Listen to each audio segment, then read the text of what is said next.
privilege to play here for you. We intend to give you a very fine program, so just settle back, relax, and enjoy the moment.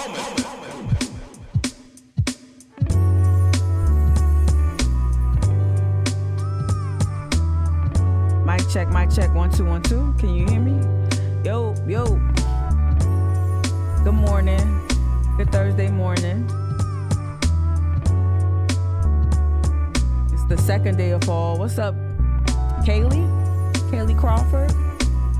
Looks like I got a couple new followers. Debbie made it to Twitch. Low Country Channel. Learning more. See you on Twitter. Yeah. Well, good morning. What up? This just then. What up, Denise? What up, B-Man? B-Man, remember when I used to call you B-Manic? I mess up everybody's name. Good morning. Good morning. Side note before we get started. If anyone can help me, my Marble Queen Pothos is going through it. Can y'all see it? I don't know. I think I used to put the humidifier on a little too much. I moved it. It's still like more yellow leaves coming. I don't know what I'm doing. Distilled water, not indirect sunlight. I don't know if anybody got a green thumb. It was doing good for like almost a year. Not even, like maybe 6 months, 7. Dang, help me with my Marble Queen. All right. Anyway, good morning. Feed it. I am feeding it. What, Miracle Grow or whatever? I am.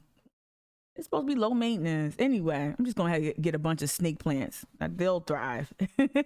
Anyway, what's up? Good morning, Whiskey Need. Ow. All right, so last week, one of my Facebook followers nudged me a little bit. She and I both follow the same person. Shout out Charlie Smith. An extremely vital and important resource for our community, helping to preserve history, helping to keep us historically accurate. Charlie Smith is. One of my Facebook followers, or friends rather, say, yo, she didn't say yo, but she said, hey, can you cover this issue? Now the issue has since had, I guess, some sort of resolution, but it's regarding the preservation of historically Black landmarks here in Charleston that are not on the peninsula. And I asked Charlie for an update this morning. Good morning, Joni. I asked Charlie for an update yesterday evening, rather.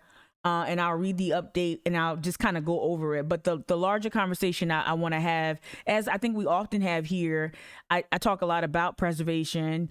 We're going to revisit my friend Brian Walters' commentary on the quote unquote preservation regime here. We're going to continue the conversation about how preservation, how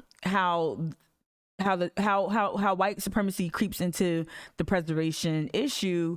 For those who don't, good morning, Charlie the Brit. For those who don't really quite see it, we're going to continue to help, perhaps if you don't see it, help crystallize it, more for you. We're just gonna, and also too, I want to say shout out to Dr. Felice Knight, the chairwoman of the History and Culture Committee, which is a subcommittee of the Special Commission on Equity, Inclusion, and Racial Conciliation with the City of Charleston. Right. So that experience that I had as the note taker, as the minutes taker, that experience of just being a part of the subcommittee and occupying that role really it afforded me a chance to really get acquainted with how historic preservation is practiced, not just here, but in other places who have prioritized history. We're going to look at places like Alabama.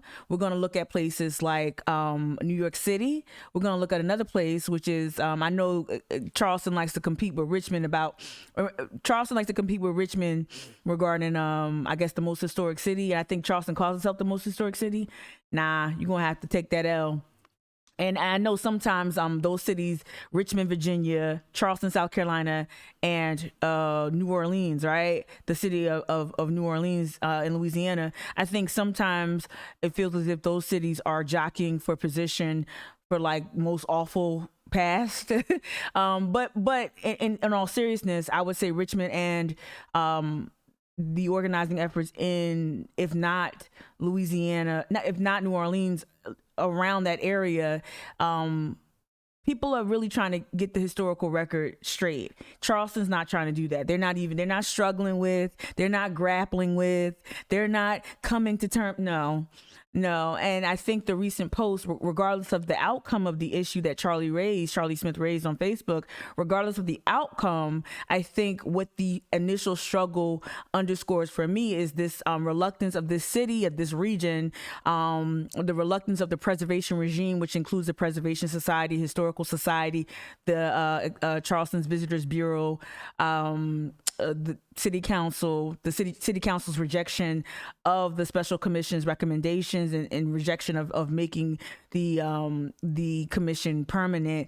That to me demonstrates more of what you're really about. And I said this yesterday when I went on and on about it, but it bears repeating, right? Yeah. So yeah. You said in regards to less water. Oh, in regards to the plants. Oh, definitely less water. I let it wilt. I let the pothos wilt. But I think what happened was I had it too close to the humidifier that's over here. Cause this bad boy. Okay, sorry y'all. We human over here. This ain't just. Shout out to Plant Babe, North Charleston. That's where I like to go. Money a little funny right now. So this is my brandy. This is my philodendron brandy, right? And so this loves humidity. And so I think I had the pothos too close to the brandy. And you see the brandy was on the brink. I brought her back and she's climbing, right? She wanna be down. All right. So yeah. All right, let's get into like I lost somebody. Let's get to historic preservation. All right. Let's get to it. Let me switch up some things. Oh, first we're going to do a news roundup. We're not going to do newspaper covers. We're just going to hop into some video clips regarding latest news. But I did want to give you a little peek. All right. Thank you though. Thank you about the plant though. I will do less water. Look at you following. Thank you for following.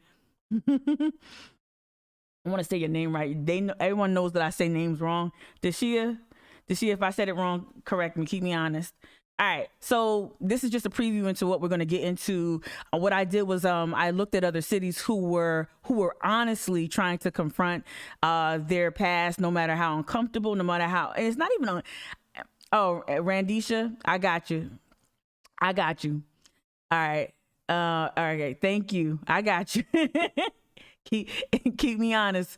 But yeah, so other cities, other areas, other states, and maybe even if it hasn't already been fully implicated, I love that you can find so many resources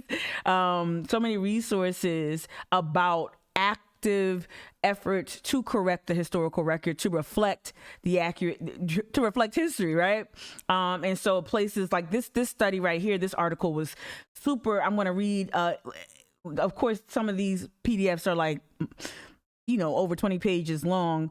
I think reading the abstract on a couple of these still will serve the purpose. Shout out to all of y'all who hit me up yesterday. I was able to give you the Kerner report article that was revisiting the Kerner Commission report and talking about its deficits. Shout out to y'all who got that PDF. I'll be more than happy to share these PDFs as well. I'll just put them in my Google folder and you can have them as well. But we'll read like the abstracts or the first sections of some of these efforts being launched in other areas. And this is my thing about this is what before I get into the news roundup, the local news roundup, this is like, I really don't understand. Like a couple years ago, we saw the year of return, right? 1619. People argue about the date. We got it. 1619 was not the first time Black people were on this continent or over here. That's just the truth, right? But 1619 is an important date. And you saw places like Richmond, Virginia, embrace that milestone, that anniversary, and also you saw the continent of Africa, certain areas, certain regions, the gate of no return and so on and so forth, embrace the history that is the transatlantic slave trade, embrace that difficult past and make it a key feature of tourism. For the life of me, I don't understand. And I know that museum is coming. But Charleston has always fumbled the bag when it comes to, maybe not the bag. Charleston has always shown me they just love to hustle backwards. So I don't know. I know that's gonna be a huge tourism destination. Don't get it twisted. CBB will sink money into it. Don't get it twisted. But it won't be what we've seen in other areas. The culture's not here. The leadership at that museum, I'm confident and happy that they've got someone now, but the tumultuous history in securing leadership for that museum, the way they went about the RFPs and not securing Black vendors or prioritizing Black and brown vendors to service that museum, the way they haven't asked Black and brown vendors, prioritize them to be at the airport, which has seen a huge expansion with the CVB's involvement with that, with the, with now you've got Elliot Summy up there, the CEO of the aviation board, and you've got Mayor Tecklenburg on that board. You've got Helen Hill from the CVB on that board. You've got Mayor Haney from Mount Pleasant on that board. You see a lot of politicians jockeying to capitalize off of this tourism boom that we're seeing. But when you look at when you drill down and you look at the DNA of all of it, you don't see a real concerted effort to incorporate Black leadership from the ground up. And so while that museum will be something that I will definitely be engaged with, I'll probably become a member of the museum. I'll probably become a frequent visitor of the museum. It sits at Gadsden Wharf. There's tremendous history there. For me personally, with the last name Gadsden, just knowing my lineage, knowing my parents, my father's lineage, understanding his heritage, right? That museum will be a place. I'm not going to boycott it. Quite the opposite. Quite the opposite. You ain't gonna keep me out that. But I'm also going to be watching how it's promoted. I'm going to watch all of the programmatic efforts that come from it. I'm going to watch how many people from out of the state they bring in, the Henry Louis Gates. I'm going to watch how many times they're going to trot out Jonathan Green. I'll shout out to the homie, my friend. I'm going to watch how many times they're going to try to bring Fletcher over there. I love him. I'm going to watch how many times they're going to ask Marcus Amaker to offer some comments. I'm going to watch it. You get what I'm going. You get where I'm going. You get where I'm going. I'm going to watch how many times I'm going to watch for whose voices they invite to be a part of the publicity. What voices are invited to speak to the history that's supposed to be housed in that museum. Not because I'm just trying to hate, because but because the role I've chosen to occupy in the city is one of oversight, right? I'm not the smartest. I'm not the most accurate. I'm not the most precise, but I'm honest. And I think as more honest voices emerge and become vocal, it'll help us understand history and culture here better, if that makes any sense. All right, let's get to a news roundup. News roundup. Let me see.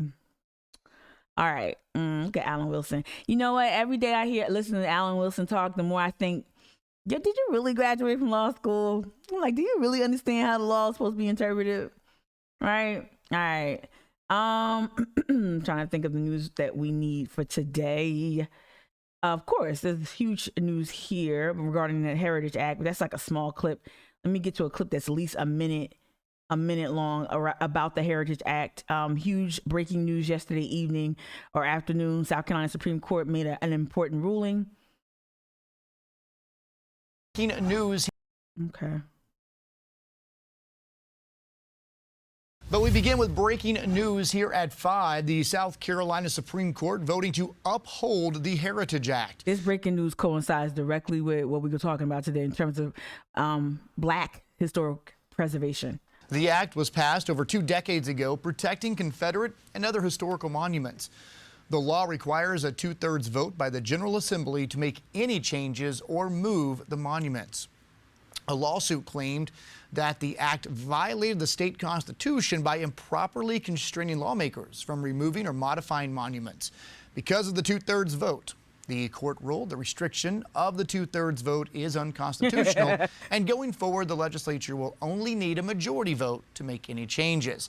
In their ruling, the court said, quote, "This compromise accomplished one of the greatest achievements in the political history of South Carolina, the removal of the Confederate flag from the dome of our Capitol." Okay, hold up, time out. So, South Carolina Supreme Court upholds Heritage Act. This compromise accomplished one of the greatest achievements in the political history of South Carolina. Removal. Shut the fuck up. What? The begrudging removal of the Confederate flag from the dome to the front of the lawn, illuminated by light and surrounded by a gate, arguably more visible. Anyway. Okay. Some people patting themselves on the back for like doing the bare minimum. The bar is in hell, y'all. The bar is so low, it's in hell. No. I'm not saying that I'm not happy that the 2/3 majority thing is gone, but I'm just saying like this framing, like it sound like this looked like a trot around the bases after hitting the grand slam. Of government for all our people. More like a To accomplish this achievement, the General Assembly deemed it necessary to include the provisions of subsection 10-1-165A. I didn't mean to do that. The 2/3 vote to your. I want to talk really quickly about relations. But we begin with breaking news. I know that's Kia's show. What Charlie Britt, was that you? The law required 2/3 votes. It did, right? Why are they obsessed with 2/3? They obsessed with keeping keep maintaining power. White men maintaining power. It's also an imbalance of power as well. But because the state is so reliably red, that 2/3 pretty much just made it impossible for any type of laws to be reversed by putting that specific part in it. And it's so funny because oh my gosh. Oh, let's see if I can find it. Oh, I don't know if I can. Because I remember when I went to one of those Charleston forums and Reverend Rivers was there. That's when I first really got to know Reverend Rivers. His voice, his political voice in person. He was on a panel talking about the Heritage Act, and shout out to the authors of Denmark VC's Garden. Here it is. Yup, 4 years ago. 4 years ago, I was in the audience, or whatever. How many years is this? Yeah, 2017. I was in the audience. Look how much exposure this forum what a bunch of corporations got. Again, shout out to, I didn't even know who they were at the time. I remember that, right? And I'm gonna hit play. Observation. History, as nearly no one seems to know, is not merely something to read. And it does not refer merely. Okay, so I'm just gonna fast forward. So I think this is a panel where old boy here, and I forget his name, and I don't know if they're gonna I'm gonna skate through introductions, but he was like, the Heritage Act is not going anywhere. It's not going anywhere.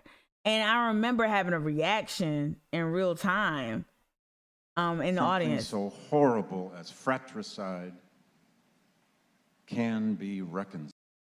Let me see if I can see when he starts talking, because they got one microphone, so they pass. Al, what's up? New follower, what's up? Let's see if he starts talking this mess right here. Unfortunately, we won't be hearing from Reverend Rivers. That's probably arguably between Ethan and Blaine. These three right here are probably the ones you need to hear the most from. But let's listen. So, Senator Campbell, I've asked you to reflect on this observation by James Baldwin entitled "The White Man's Guilt." And you told me earlier that this essay was written in 1965. I don't know if this is the part. Hold on. A year before that, you leave Chester to go up to Clemson. Is that right? That's exactly right. I was in Clemson in 1964. I grew up in South Carolina, and I've seen the things you're talking about. It was segregated schools. The blacks went to black schools, the whites went to white schools. I've watched it become integrated schools. I think we made a lot of progress. I hear the things that are said today, but basically, I know we got a ways to go, But I tell you what, we've handled things with grace. We've handled things with forgiveness. No, you that we've haven't. done. No, you haven't. My first year in the South Carolina Senate, and I've been there 10 years, I sat between Senator Malloy, who was up here earlier, and Senator Pinckney.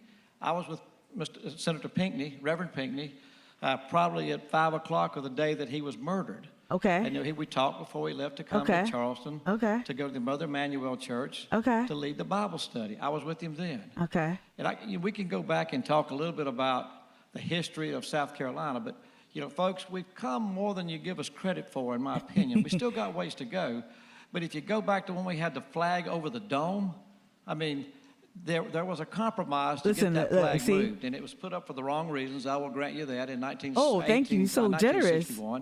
As a 100th year of the Civil War. But it took some actions, progressive actions, to get it moved. No. We still don't move at a rapid pace in the General Assembly in South Carolina. But primarily, what the deal was, let's get that off the dome. I happen to be the president of the South Carolina Chamber of Commerce when Governor David Beasley tried to remove the flag. And he called us over to the State House, and I was with him, with the incoming chairman and the chairman that would follow, Bill Amick and Paula Harper. Men like this is what I'm telling you. If you ever think about running for office, just run. Just run for office. He is not impressive. He is not impressive. And he's very defensive about how his state has historically embraced a white supremacist, revisionist history. Like, they've embraced this whitewashing, this retelling that's not honest. And him fumbling through his proximity to power, and I was with, Reverend Pinckney. Okay. So he's an elected official. He's the pastor of a major historically black church. Say something. Say something. Don't keep telling me that you were there. You were in the room. Don't Forrest Gump this shit. You were there when. Okay, what did you do? And we're going to get to something recent, too, regarding Tim Scott, bullshit ass Cory Booker, and that bullshit police reform that I knew wasn't going to happen, especially with Tim Scott trying to run for president. Definitely not going to happen. That got stymied. But this is a clinic in how to say something without saying anything. This is a clinic in I'm trying to appear sympathetic to the causes that Reverend Rivers supports, that Ethan and Kyle, the authors of Demar VC's Garden, support, but he's not saying anything. And see, these politicians need to be held accountable for when they ramble like this and say absolutely nothing. Stop Forrest Gumping this. You were in the room when. Okay. All right.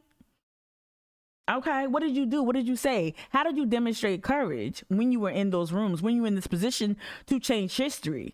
When did you take a risk? When did you make an unpopular decision? When did you break from partisanship to stand on the right side of history? That would be more impressive. You standing next to a black lawmaker an hour before he was viciously murdered, that's not impressive. I'm sorry I get caught up on that, but I just stop. Y'all run for office. You don't need a law degree. You should definitely be well read in terms of knowing knowing your government. You should understand your government. You should be reading your newspaper, your local newspapers. You should be engaged in your community. You should be a super voter. You should be super engaged. But man, these unimpressive white men with law degrees and who have benefited from just being white and male are so unimpressive. I'm scooted up a little bit. Let me see. You caught hell. You caught hell. Look at this host giving him a layup. You caught hell. Trying to bring the flag down at that time. Let me tell you where I caught the most hell, and this is a true story. My name was put out on the internet. I've read about. Was Senator Kempson. I'm trying to get to the point where he says the Heritage Act is never going anywhere. What happened when they tried to take those statues down there? There was all kind of ruckuses and demonstrations and everything else. What the Heritage Act says is that no Revolutionary War, War of 1812, Mexican War, War between the states, Spanish-American War, World War I, World War II, Korean War, Vietnam War, Persian Gulf War, Native American or African American history monuments or memorials erected in the state on public property or any of the state's political subdivisions may be relocated, removed, disturbed, are altered. Now, there's a way to get around this. Basically, they said no streets, bridges, structures, parks, those type of facilities could also not be renamed. The way there's a way to get around it, it takes a 2/3 act of both bodies of the South Carolina Not General Assembly. anymore. It takes 2/3 of the South Carolina House. Not It anymore. takes 2/3 of the Senate. Now, when Senator Pinckney was murdered, there was a vote. The Senate led the way to get the flag moved to the museum in Columbia. The vote. Anyway, so my point in bringing this video up was that I listened to him like just like that framing did in that video, kind of he attempted to lift up the compromise as a milestone. I will say that it's a watershed moment, but it's not something that you should brag about, right? You dragging your feet, given the state's history with the Civil War, with secession, with the transatlantic slave trade, with the domestic slave trade, with the genocide of indigenous folks, you dragging your feet and just like, oh, well, it's 2021 and we're still trying to fight and litigate this issue. And so like, just don't allow your lawmakers don't allow them to take a trot around the bases for doing basic stuff, right? All right. Let me get to. So I was gonna do a news roundup. Actually, the Heritage Act is the only news I really want to cover. Yeah, today is the only news I want to cover. Let me get into what we're going to talk about today. I had of course, a myriad of tabs. Not that one. Talk about that later. We want to talk about Black historic preservation. And why it is or isn't successful. We're going to talk about specifically Charlie Smith's post. For those who just joined me, I'm referencing this post of a friend, Charlie Smith, whose home I've been to, someone who I would look to for historic preservation advice, perspective. But this is the original post, and it's very lengthy. Very, very lengthy. So I'm going to do my best. I'm not going to read the entire post. And then we're going to get to the update. Ross Appel makes an appearance. And then also Charlie provides an update after Ross's update. Okay, so the post was this. I learned today that the city of Charleston will likely provide no opportunity for the public to speak out against the egregious decision to administratively approve the demolition of the 140-year-old Richardson home located at 1926 Camp Road on James Island. I am asking you today to call city council members and the administration of the Bishop Gadsden to reverse the decision as quickly as possible before the building is lost. Okay, many of you remember Mr. Richardson, whose family purchased the property near the intersection of Camp Road and Riverland Drive during the Reconstruction period. The Richardsons lived on this property for almost a century and a half. Mr. Richardson hand-raised plants for sale on the property and sold them to people all over the Low Country for decades. The Richardson home is perhaps the most prominent landmark associated with the downcut / crosscut / cut bridge Ferguson Village African American community. The house, and in parentheses, and likely the community itself, is almost certainly eligible for the National Register of Historic Places under criteria A and C. The home possesses a high level of integrity and possesses characteristics that convey its historical significance. Come on, Charlie. Through its setting, materials, design, location, workmanship, feeling, and association. Come through, Charlie. It also sits at the very end of a larger assemblage of lots purchased recently by the Bishop Gadsden retirement home. That's not just a regular retirement home. You gotta have some shmoney, okay? No, I'm not gonna be there. My mama not gonna be there. Well, I'm not putting my mom in the home. Okay. All right, which intends to demolish it. So the Bishop Gadsden intended to demolish it, likely sooner rather than later. There is absolutely no need to demolish this important landmark. It's not in anyone's way. It's one of the oldest structures remaining on James Island. Its strong connection to the African American community and to the Reconstruction era is of much significance to the understanding of Charleston Sea Island history. And let me just pause right there. All the history is not on the peninsula.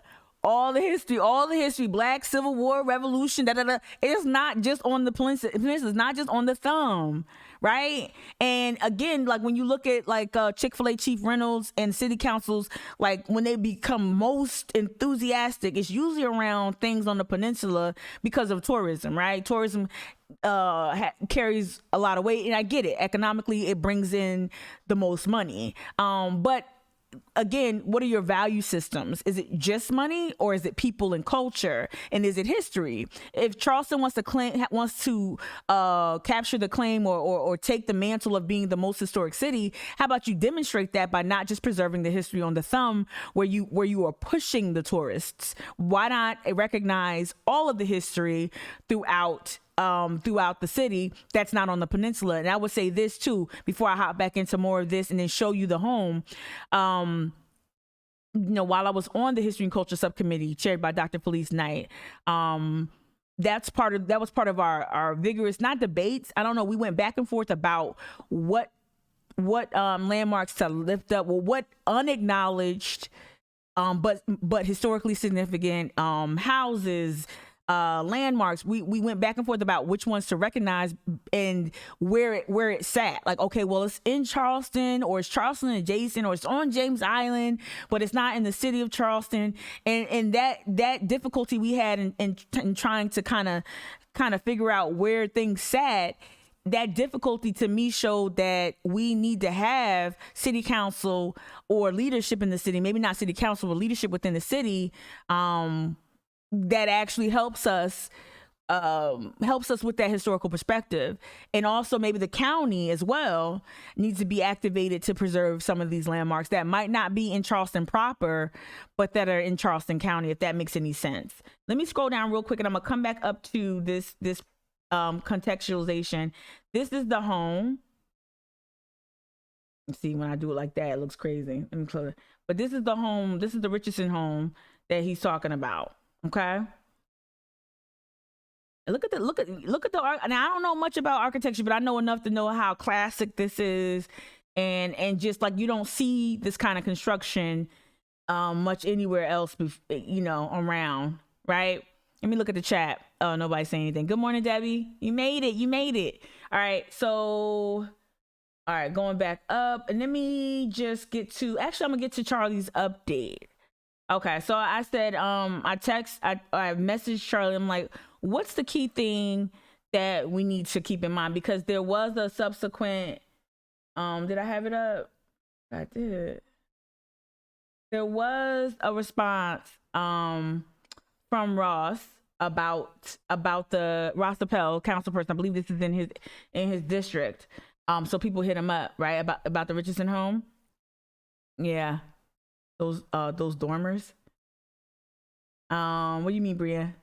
Okay, so let me get back to Charlie's response. Okay, so essentially, and I'll read Ross's. It's important to read Ross's response too, because this is not gonna make any sense if you don't read what Ross says, his update. All right, just know that this and the issue he's raised. He's talking about the issue that he raised with the initial post.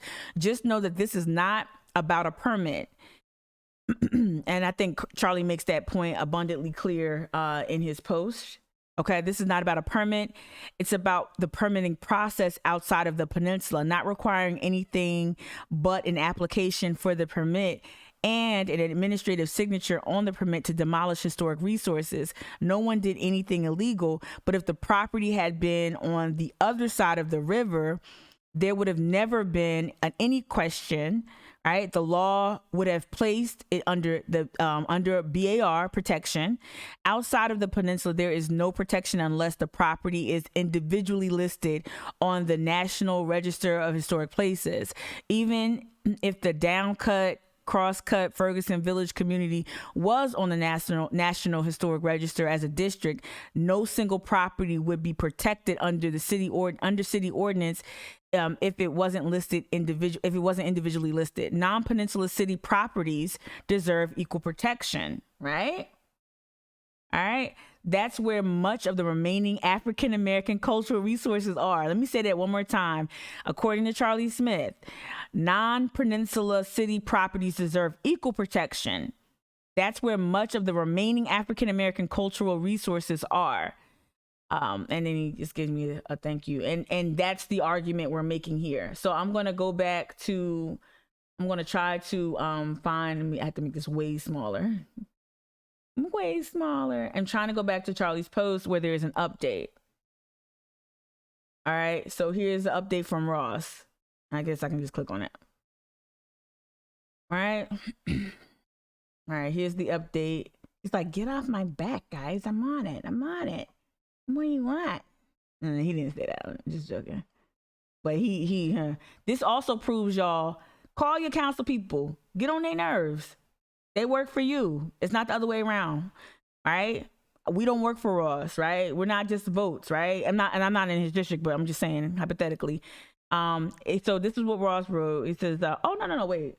I did not hustle backwards. I screenshotted it so I don't have to share it like this. That's what I did. Where we at?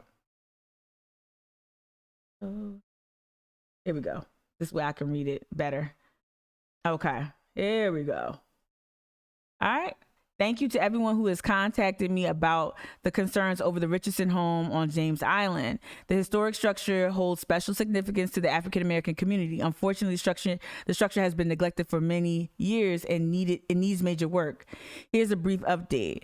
The city of Charleston has not issued any permits to demolish the structure. The property owner, Bishop Gadsden, is a fantastic community partner. Look at him. Do he work for you or do he work for business interests? Does he work for you or business interest? The property owner, Bishop Gadsden, is a fantastic community partner. I spoke with their CEO yesterday. Of course she did. And she assured me that no demolition plans are on the table and no permits have been sought. I understand Bishop Gadsden is more than willing to explore all options to preserve the structure. Wow. You know what? So Charlie was just up in arms on some bullshit? Let me go back to Charlie's post. So Charlie was just what? Bloviating?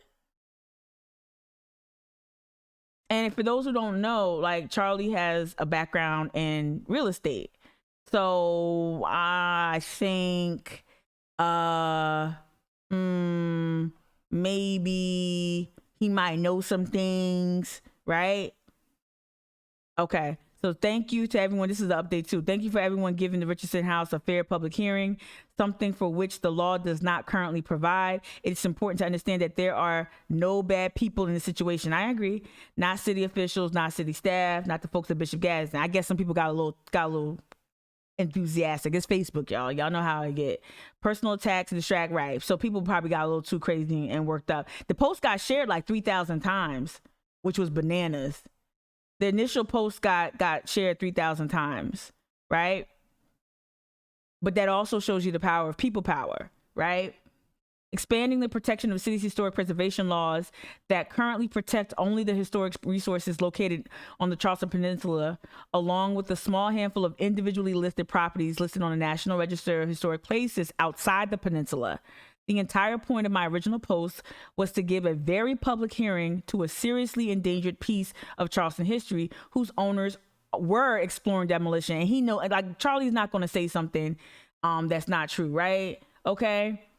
All right. So yeah, whose owners were exploring demolition as an option and which was never going to get a public hearing before being erased from the landscape. And I think also too, what I know to be true about Charlie is that, and I'm gonna go back to Ross's post right now. What I know to be true about Charlie is that, I mean, he's not going to say anything. He not, you know, for him to be activated, there had to been some serious chatter behind the scenes, things that are probably not going to ever be publicly disclosed regarding the plans, the intention for this property.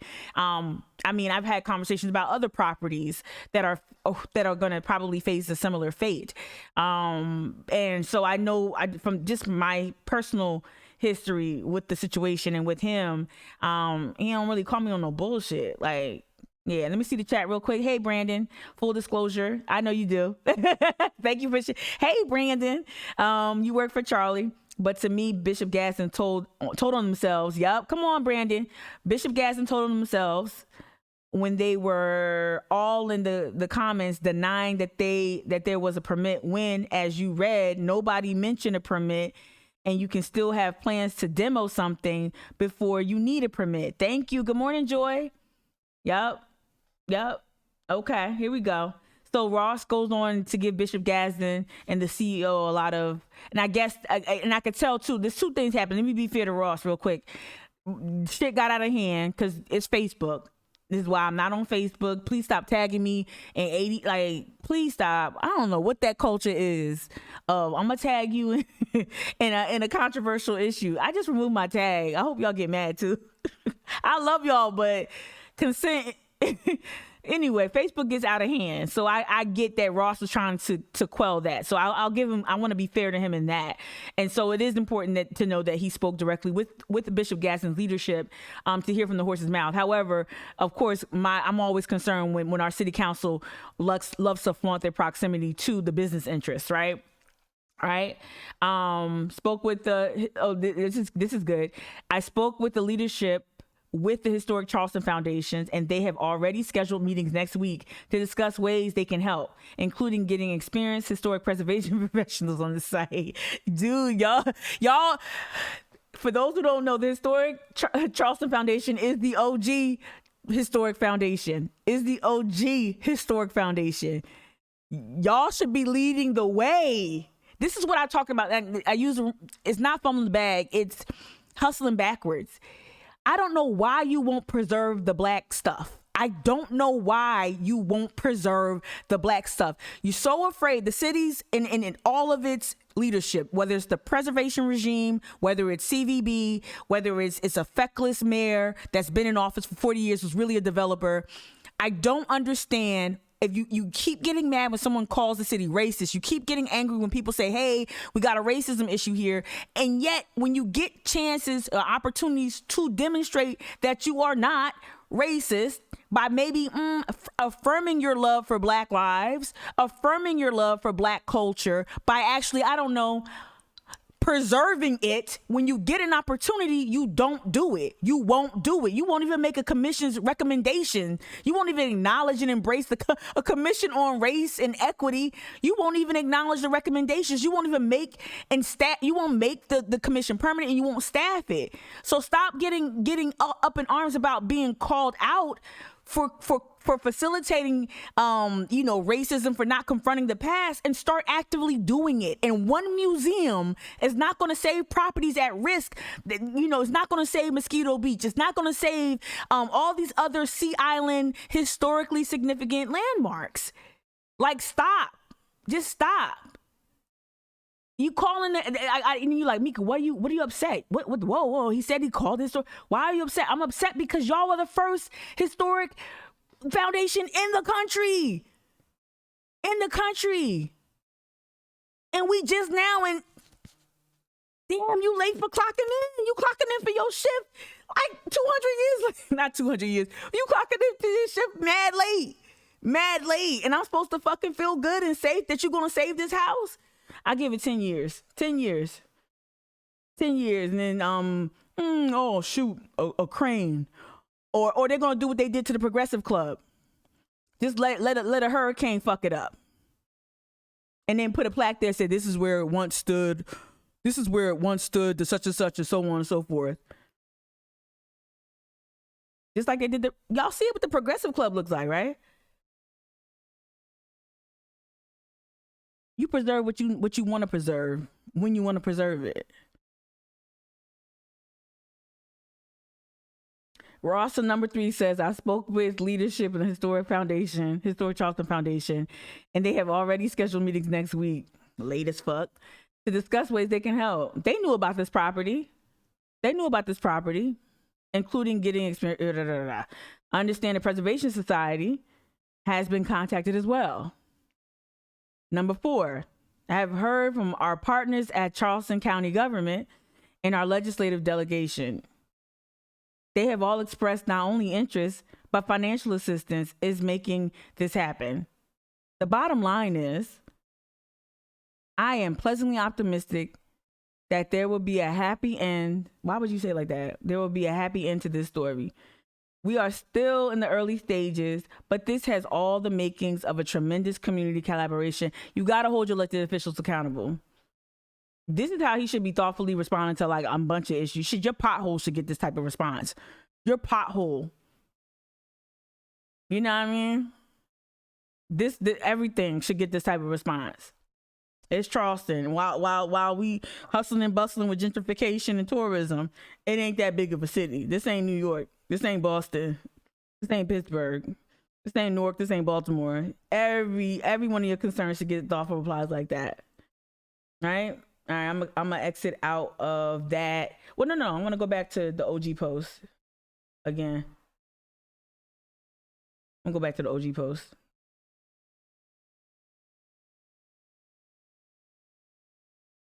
Why can't I get it? Anyway. All right. So anyway, I'll leave it up right here for a second. All right, let me check out the chat. What's good? What's good? Thank you for the yep. Yeah. Okay. So let's go to so matter of fact, let's blow it up. Gosh, this is crazy. I just want the post to be big. You know, Facebook is the worst. I swear. I'm so biased. Okay. Oh, there was a story. I'm not going to click on the story. Yeah. Okay, let me see if there's anything else. Again, in the OG post, let me see if there's anything else here before we transition to some videos and some other things that are important to lift up. All right. This last part, I like this dismount. Okay, if we cannot protect this building, then what are we ever going to protect that isn't on the peninsula? Why would we want to project? Why would we want to project a sentiment to the world that what is important about African American history in Charleston? Ooh, look at that! I didn't even read this bottom. I didn't even read the bottom of this post, and he's saying the same thing I just said. Okay. If we cannot protect this building, then, you know, what are we ever going to protect that's not on the peninsula?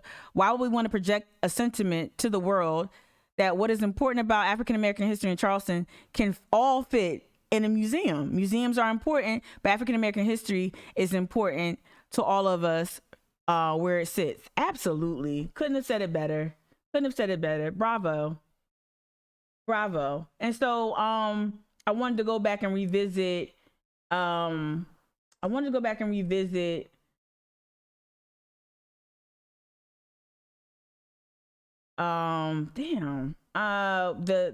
friend, I can do it. Hold on one second.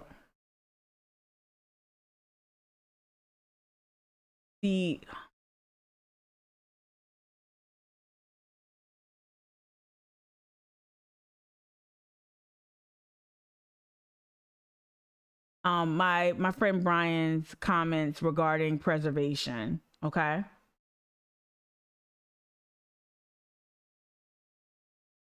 My friend Brian Walter. And I think this really nails it, right? And I've read this before on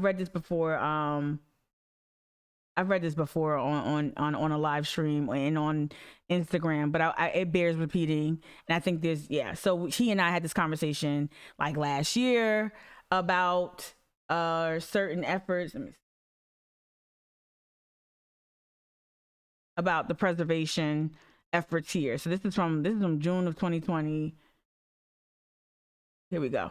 All right. So thinking about how Charleston preservation regime does even more than just protect history of the Confederacy and bury/whitewash the history of slavery. Though we know it surely does that, right? But, by working to preserve and monetize white history and heritage, the industry also works to perpetuate the same narrative that it glorifies. So, for instance, the Preservation Society and Historic Charleston Foundation, do not just preserve homes, but function as tools for Black displacement and gentrification. The Preservation Society developed the nation's first historic district. So let me correct myself. It wasn't the Historic Foundation, it's the Preservation Society. Preservation Society developed the nation's first historic district, which acted as early redlining, and Historic Foundation and Historic Charleston Foundation's model was to literally purchase Black property and pass it to white buyers who would restore it, right? And he put restore in quotation marks. Historic districts protect white landowners and give them control over what happens, Bishop Gadsden, right? Give them control over what happens in certain areas of town.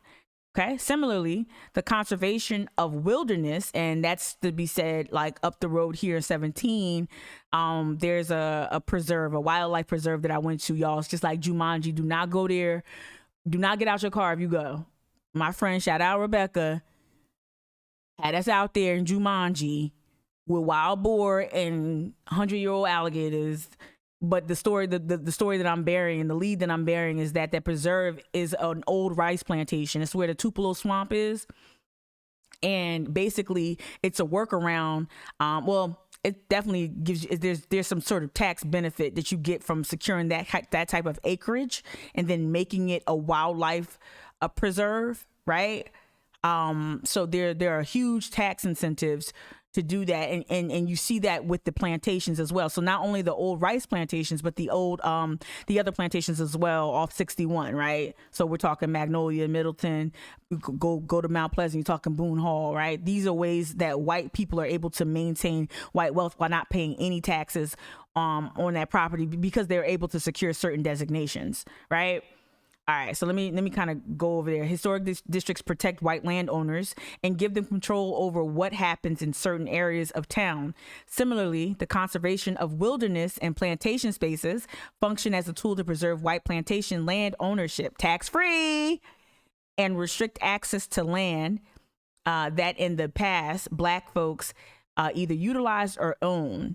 In short, preservation is not just about preserving the memory of white supremacy. It's about actively and materially continuing white supremacy itself. This is why he felt pessimistic about projects that make preservation more inclusive. All right. So we talked about that. And then we're going to carry on. This is the conversation. He's cool with this. All right. So back last June of 2020, he says, as you said, I guess I went on a rant on IG. Charleston Visitors Bureau buried the news about the Halls shooter. Remember, after Halls came out, after the unrest, we knew that Hall's staff came out and shot their weapon at unarmed protesters, right? And then CVB just went out, talked about how bad the protests were, but never acknowledged why folks were protesting, right? Shout out to all of y'all who sent me the newsletter from Helen Hill. She's still on her bullshit, by the way, as evidenced by her concern about COVID numbers being reported by the New York Times, right? Not caring about COVID, not caring about staff protocols and safety, but worried about, New York Times, airing your dirty laundry, right? All right. So today, the Visitors Bureau buried the news about the Hall shooter, and also CPD forced protesters away from historic spaces as a way of maintaining a certain image of Charleston, right? He's talking about the protest on Saturday. He heard the police officer speaking with an organizer about how marching is okay, but vandalizing statues and shooting fireworks in a historic district is not. Similarly, during the hospital workers' strike, white Charlestonians were up in arms about how to protect, how the protests would affect the image of Charleston. So he's saying that. So as I pointed out, with King Street, the need to protect Charleston's brand, Helen Hill, CPD, City Council, the need to protect Charleston's brand in order to shore up the tourism economy actively perpetuates the history of white supremacy that these protests are responding to. Well said, B. Well said, B. Another Jersey native in the house. I know y'all don't like Cumyas, but damn, the Cumyas be crystallizing shit. And the Benyas be doing it great too. I'm not shitting on Benyas. I'm not. All right. So the purpose of this live stream today is to talk more about how and this is a great article title that I could have named the live stream this, like, when does it become social justice? Thoughts on intersectional preservation practice, right? And this is from 2017. I'm not going to hop into that now, but I wanted to just lift that up as a question. Like, for a lot of people think that this is about tourism. It's not about tourism. Some folks might think it's about money. It's not about money. It's about erasure. It's about the violence of erasure. It's also about dignity. I think we need to introduce certain other words into this conversation. This is about dignity. If you don't know about this rich past you come from, that's not just slavery. That's not just struggle. When you don't know about triumph, when you don't learn about triumph, when you don't learn about victories, when you don't learn about radical rebellion, when rebellion is looked at, when Black rebellion, and this is kind of the thing that the Kerner Commission report, the scholars, the Black scholars that came back and revisited the Kerner Commission report, they kind of make that point too. Like the Kerner Commission report focused a lot on, black people burning down their towns. Black people burning down their towns. Why do black people burn down their towns? And granted, the Kerner Commission came to a great conclusion about what's causing the riots, or came to a sound conclusion about what caused the riots, or rather the uprisings, right? I don't like using that word. But it kept focusing on the Black bodies in the Black neighborhoods. It didn't focus enough on the white rage. The Black rage is in response to the white rage. And we already know, y'all know one of my favorite books written by Carol Anderson is White Rage. Please pick up and read that book, White Rage. It's all about that, right? You want to know why Newark is burning? You want to know why Charleston was burning, why there was broken glass in Charleston? Because the white rage that preceded it. Because our police department has racial bias running rampant, right? Because we don't preserve any of the Black spaces, right? So that's we focus too much on that. And I think too, with our history, we like to talk about, we like to lift up, we like to not memorialize and recognize Black rebellion, especially during the period of enslavement. And it's been characterized as vicious and violent, but you literally have the rebel flag waving, and I'm supposed to embrace the rebel flag, and, being the first state to secede. Like, that rebellion is cool, right? That rebellion is cool. Killing your brother because you wanna hold on to the institution of slavery, that's cool. But being a black body in bondage, being a Black person, let me not do that. A Black person in bondage, fighting for your liberty, fighting for freedom, fighting for bodily autonomy and sovereignty. That's bad. Demar VC trying to get people free, right? A man who was already free, who remained with the enslaved population of Charleston, right? And tried to help folks organize to get free, right? Good morning, Noah. Right? That rebellion needs to be hidden in Hampton Park behind some trees. That rebellion is not noteworthy, but I'm supposed to embrace the rebel flag, right? Anyway, so that's what happens when you don't preserve, you don't show equal respect for Black accomplishment, and not just black struggle, but Black survivorship. That's what happens when you do that. There was some drunk history clips that I want to play. I'm conflicted about drunk history a little bit, but I think you can watch it and provide certain context. But there was something I wanted to play because it coincides with some of the work we did on the History and Culture Commission. All right, and this is the lecturing, writing, and publishing. So this is just we're not going to watch this whole thing. Good morning, Denise. Oh, Denise, you saying good morning. Sorry, you saying good morning to Noah. Why I wanted to lift this up is to show you what other cities, like I said, Alabama, New York City, and whatnot, what they're doing to acknowledge and preserve. I want to run a little bit Black history, and this is just expansive. Y'all go back and go to YouTube and find this. This is preserving significant places of Black history in New York City, not New York State. New York City. I'm gonna read it again. Preserving significant places of Black history in New York City, right? So I'm gonna play a little bit of this. Slaves in rural areas. Seneca Village, founded in 1825, in what is now Central Park, designated a scenic landmark in 1974, was an important middle-class, multi-ethnic settlement. While Seneca Village was demolished for the creation of Central Park, we have evidence of its existence through archaeology. Houses from free Black communities of Weeksville in Brooklyn and Sandy Ground in Staten Island have been designated landmarks and stand as reminders of this important history. The houses on Hunterfly Road, shown here, were designated landmarks in 1970.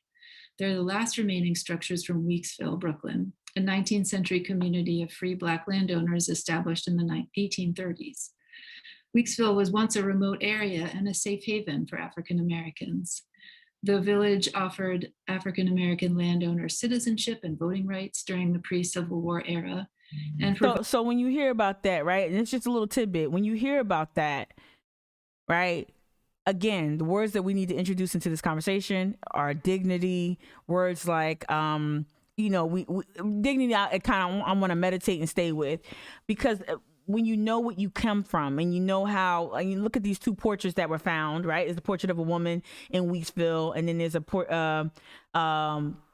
of a gentleman. Let me see. Provided safety to those. Right. On the road. So these are two Weeksville residents, right? This is a free Black population. This is a population of Black folk that fought to be fully franchised and to become voters and to be active, to be recognized as full citizens in the country and in this area of the United States. And so what I wanted to do with this video is not watch the entire thing, but to show you that there's actual a concerted effort to really to save these spaces, to recognize, to daylight some of this history that has been hidden from most of us, and to make it a part of the city's parks and all of that, right? And so I wanted to get back to the PDFs. I know this might not be everyone's favorite topic today, but this is my favorite topic to talk about. All right, so like here, rethinking the memorial in the Black Belt landscape, planning, memory, and identity of African Americans in Alabama. I want to read this abstract as well. Again, showing you what other cities, other regions are doing to quote unquote confront their past. All right, so this goes as follows. Let me see. I'm not gonna make it bigger. It says, although many old sites are well preserved, many sites of historical and cultural value in the United States are disappearing due to their abandonment, just like the Richardson house, y'all. In some cases, the condition of these sites makes restorers work very difficult. In other cases, in order to recover blighted local economies, administrations and cultural institutions are adopting strategic spatial plans to attract tourists or accommodate historical theme parks. However, recent scholarly interest in the interaction of history and collective memory has highlighted these sites. Even if the memory of some historical sites is fading quickly, this memory is receiving greater attention than in the past in order to enhance local identity and strengthen their sense of community.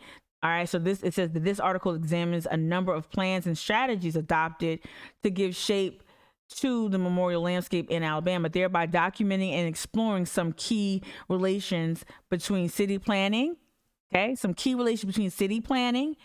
and commemoration of African American history. Now, I want to stop it right there. I want to emphasize that last part one more time. I'll read it one more time. This article examines a number of plans and strategies adopted to give shape to the memorial landscape in Alabama, thereby documenting and exploring some key relations between city planning and commemoration of African American history. So take it back to Charleston, bring it back to Charleston. We just saw that our city council voted 7-6 no to the ordinance that would make the special commission on equity, inclusion, and racial conciliation permanent, right? And so one thing that got lost because they decided to put this issue on an agenda with other hot button issues, and also they did not give this issue, they did not give this commission, they did not give the leader of this commission the same courtesy that they gave Chick-fil-A Chief Reynolds with a completely separate public hearing that did not allow for public input, right? They extended that to a chief that's leading a corrupt police force, but they wouldn't give that to the commission and to its leader, right? And why am I bringing it up? If you gave Amber her own stage, if you gave the commission its own opportunity to be introduced to the public, if you would have introduced it with fanfare, if you would have created some programmatic information sessions around it before it was introduced to council, if you would have just showed some sort of interest into getting this in the public's hands, honestly, if you would have given it any type of real prioritization, we would have been able to not just talk about reparations and CRT and 1619. You would have been able to talk about what we did on the history and culture committee. You could have talked about what Crystal was doing on the education subcommittee. You could have talked about, what others were doing in regards to climate change, right? But you didn't do that. You got us in this debate about CRT and other bullshit that we're citing. We're just including that language. We're not implementing anything. And as Councilman Dudley said, it's not like there's power. It's not like the commission would have power to change the curriculum in area schools. It just listed these issues and highlighted them and talked about them and gave in some instances defined what CRT was or what the 1619 project was. It's the mentioning of the topics that we got wrapped around. The axle of debating those words, as opposed to you providing the same type of. So I want y'all to understand what you're seeing here. Y'all know this, right? This right here, this online thing, because it probably would have been in person had it not been for COVID, right?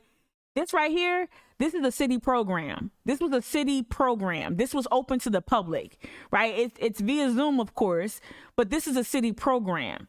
They actually gave resources to this program. New York City is not perfect. It's not a bastion it's not a black utopia, right? By no means. But this is also, shout out to, I think Sean Halifax introduced this document to us on the History and Culture Subcommittee.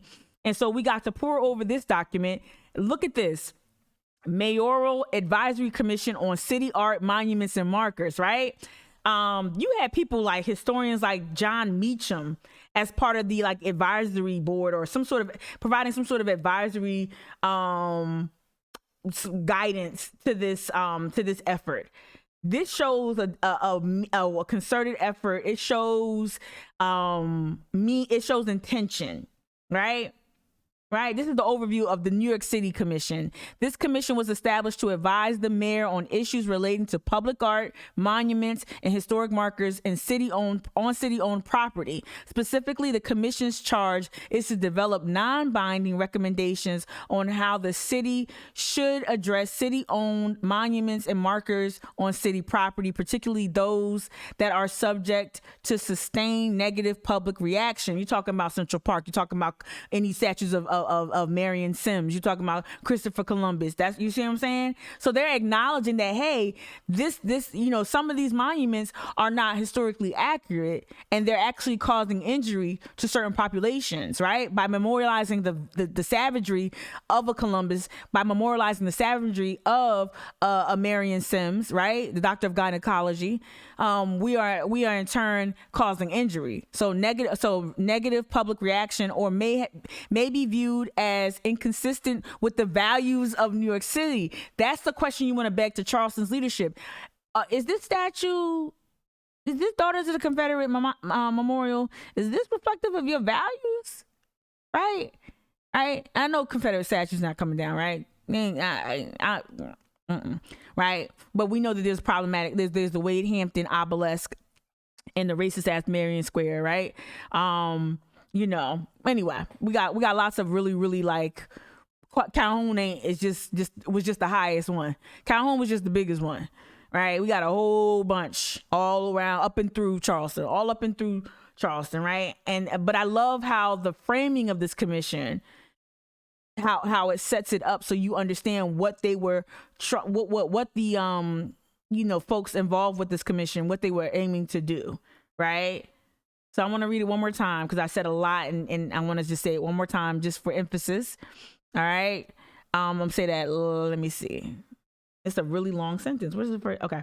Specifically, the commission's charge is to develop non-binding recommendations. And I don't mind that, non-binding recommendations on how the city should address city-owned monuments and markers on city property, particularly those that are subject to sustained negative public reaction or may be viewed as inconsistent with the values of New York City, by which we mean a just city that prioritizes diversity, equity, and inclusion. So we on the History and Culture Subcommittee, we went in there looking to other places for what they did, not to mimic. We know we don't have the same politics as in New York City. We know that, right? But the work that they did was significant and was solid. And so it's one that you would want to borrow from, right? Right? For the consideration. To Noah's comment in there, right? This is and for those saying, well, why are you talking about New York City? We already talked about, we read the abstract for the Alabama initiative, right? So we read the abstract for this one, rethinking the memorial and the Black Belt, right? We read that. So we're not just staying in New York City, right? All right. Here's another article that I think is really good. Has a really good opening part. Plessy's legacy, right? That's Plessy versus Ferguson. Plessy's legacy, the government's role in the development and perpetuation of segregated neighborhoods. You're like, Mika, what does it got to do with? Because it talks about conservation. It talks about conservation in terms and how it leads to further segregation and issues around housing and whatnot, right? It talks about zoning. We can't talk about historic preservation if we don't talk about zoning and what goes into that, right? Right? All right, so I'm just going to read a little bit of this. Plessy versus Ferguson provided the foundation for a system of segregation and exclusion that adversely affected African Americans throughout the 20th century. Segregation was perpetuated by federal policies. During the 1940s and 1950s, the federal government facilitated the construction of suburban communities, while Veterans Administration and Federal Housing Authority insured mortgages. These agencies invented redlining. Let me say it again. These agencies invented redlining, required lending institutions to insert racially restrictive racial covenants, and deeds for properties they insured. Again, I'm gonna stop it right there. This all, when you talk about preservation, right? This, you have to factor in how our zoning laws factor into that. How our zoning and lots of development plans factor into that. There was another article I wanted to read here. Oh, here we go. Reclaiming the past as a matter of social justice. Let me say it one more time. Reclaiming the past as a matter of social justice. African American heritage, representation, and identity in the United States. And again, just reading a little bit of the top, tippy top. Okay. This is the excerpt. This part I'm going to read here is an excerpt from the Southern Poverty Law Center's Whose Heritage article that was published in 2019. The argument that the Confederate flag and other displays represent heritage, in quotes, heritage not hate, ignores the near universal heritage of African Americans whose ancestors were enslaved by millions in the South. It trivializes their pain, their history, and their concerns about racism. All right. This is why you can't be putting a microphone in front of Will Folks' face in a documentary about the flag coming down and both siding this shit. It really is no other side. I know what you're saying. You gotta hear both opinions. You do, but you can't give credibility to people whose argument is not based in seeing me. Their argument is not founded in any belief system that will position me as a full-blooded human, sovereign, like it just doesn't. Will Folks' politics, Tyler Bessinger's politics, Corey Whittington Allen, whatever felony, his politics start at, you're not human. You're not a full human being who deserves rights and privileges, right? Their politics start there. And so the symbols that protect their white supremacy and their ahistorical recollection of history, that politics is informed by white supremacy. You can't keep acting as if that side is just as equal as the other side, which is the truth in history, right? All right. So whether it's the racism of the past or that of today, okay.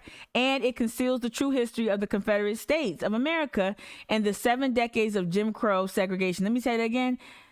The 7 decades of Jim Crow segregation and oppression that followed the Reconstruction era. 7 decades, y'all. A little bit more if your state wasn't acting right. And so this is about preservation. This is about reclaiming the past. This article, it starts off with Dylan Roof. It starts off with the 2015 Dillon Roof Massacre and goes on to outline ways to embrace a more accurate history, right? This is an article called Foundations for Landscape Studies, right? Foundations for Landscape Studies. This is the central column I'm going to focus right here. Sacred to the memory. Richmond Cemetery. This is in Richmond, Virginia, right? Richmond cemeteries in black and white. Racial inequities persist even after death, as is all too apparent in the landscape. Consider the historic cemeteries of Richmond, Virginia. On the west side of town, the storied Hollywood Cemetery, established in 1847 and designed in a picturesque idiom by John Notman of Philadelphia, right?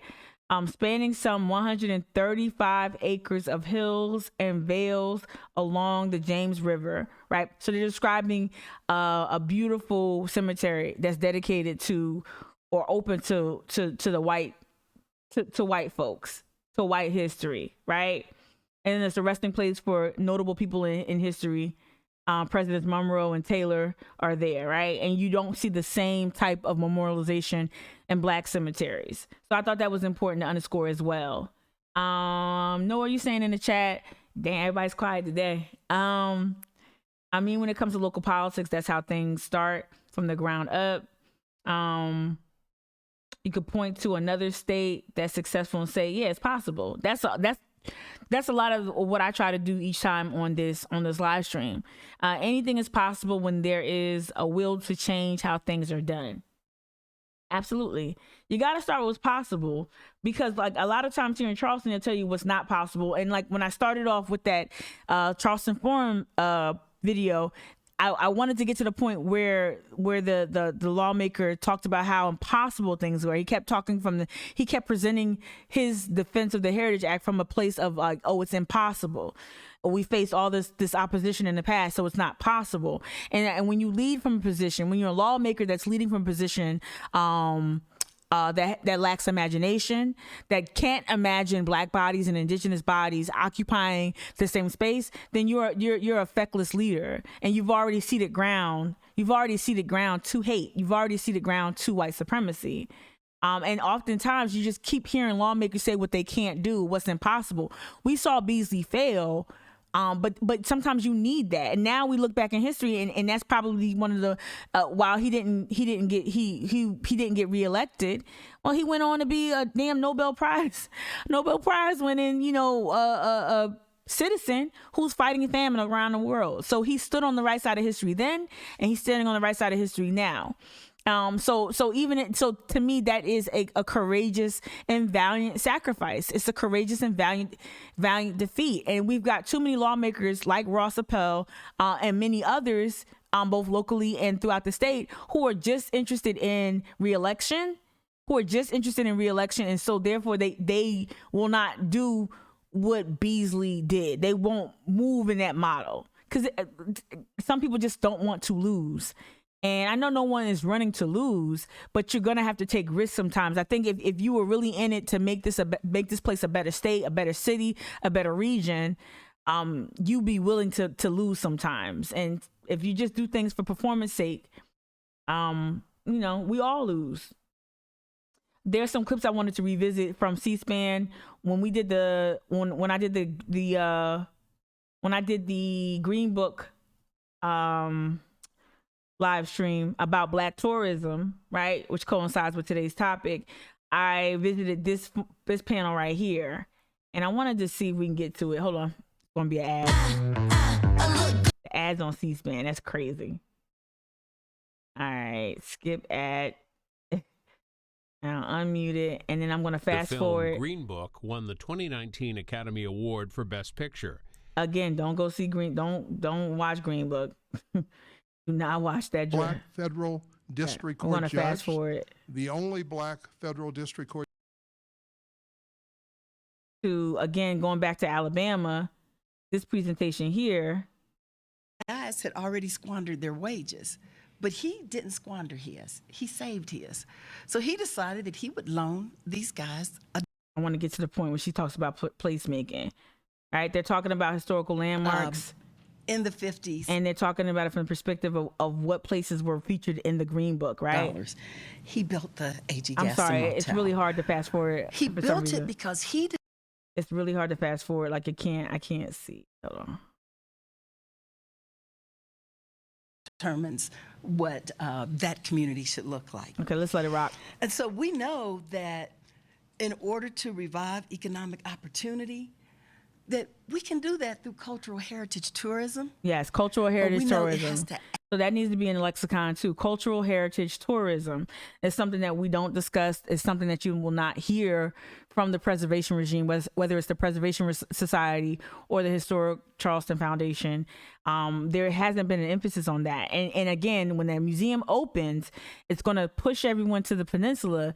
But like Charlie's post points out, there's so much more to Charleston than what's on the peninsula.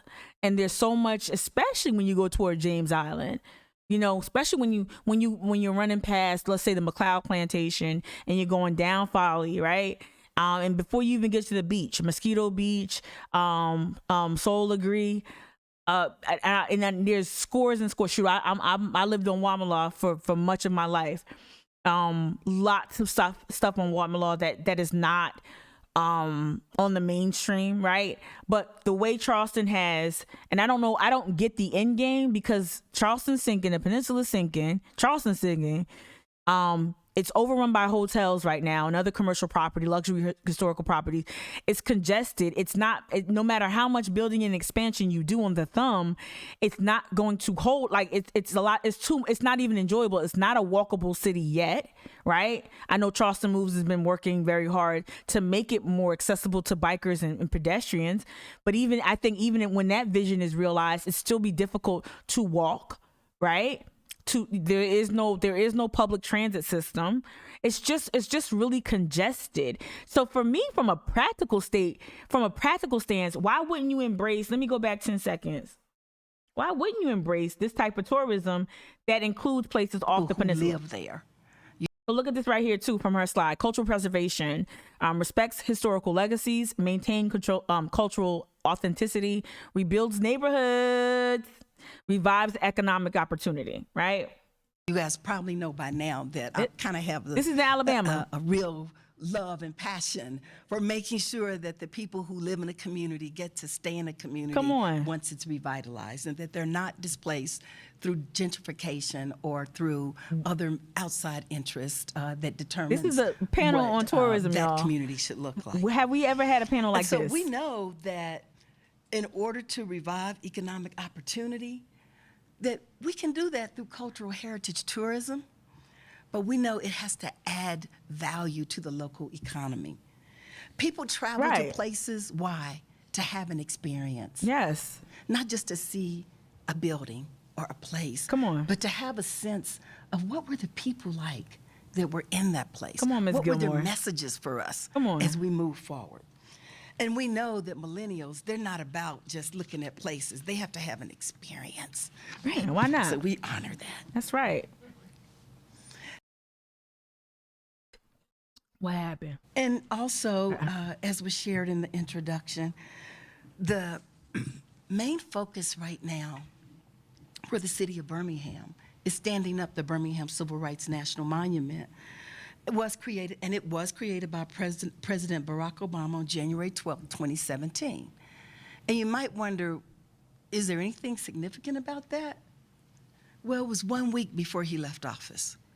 And so we literally then, I know, right? It's challenged to stand up the national monument in a different administration. I'm gonna stop it there. Political environment, shall I say. No. I wanna. The Birmingham Civil Rights Navy. I wanted to get to her. Now we are going through the restoration of the A.G. Gaston to look at the restoration. Let me hear some more. Actually effective. C-SPAN don't want me to be great. September.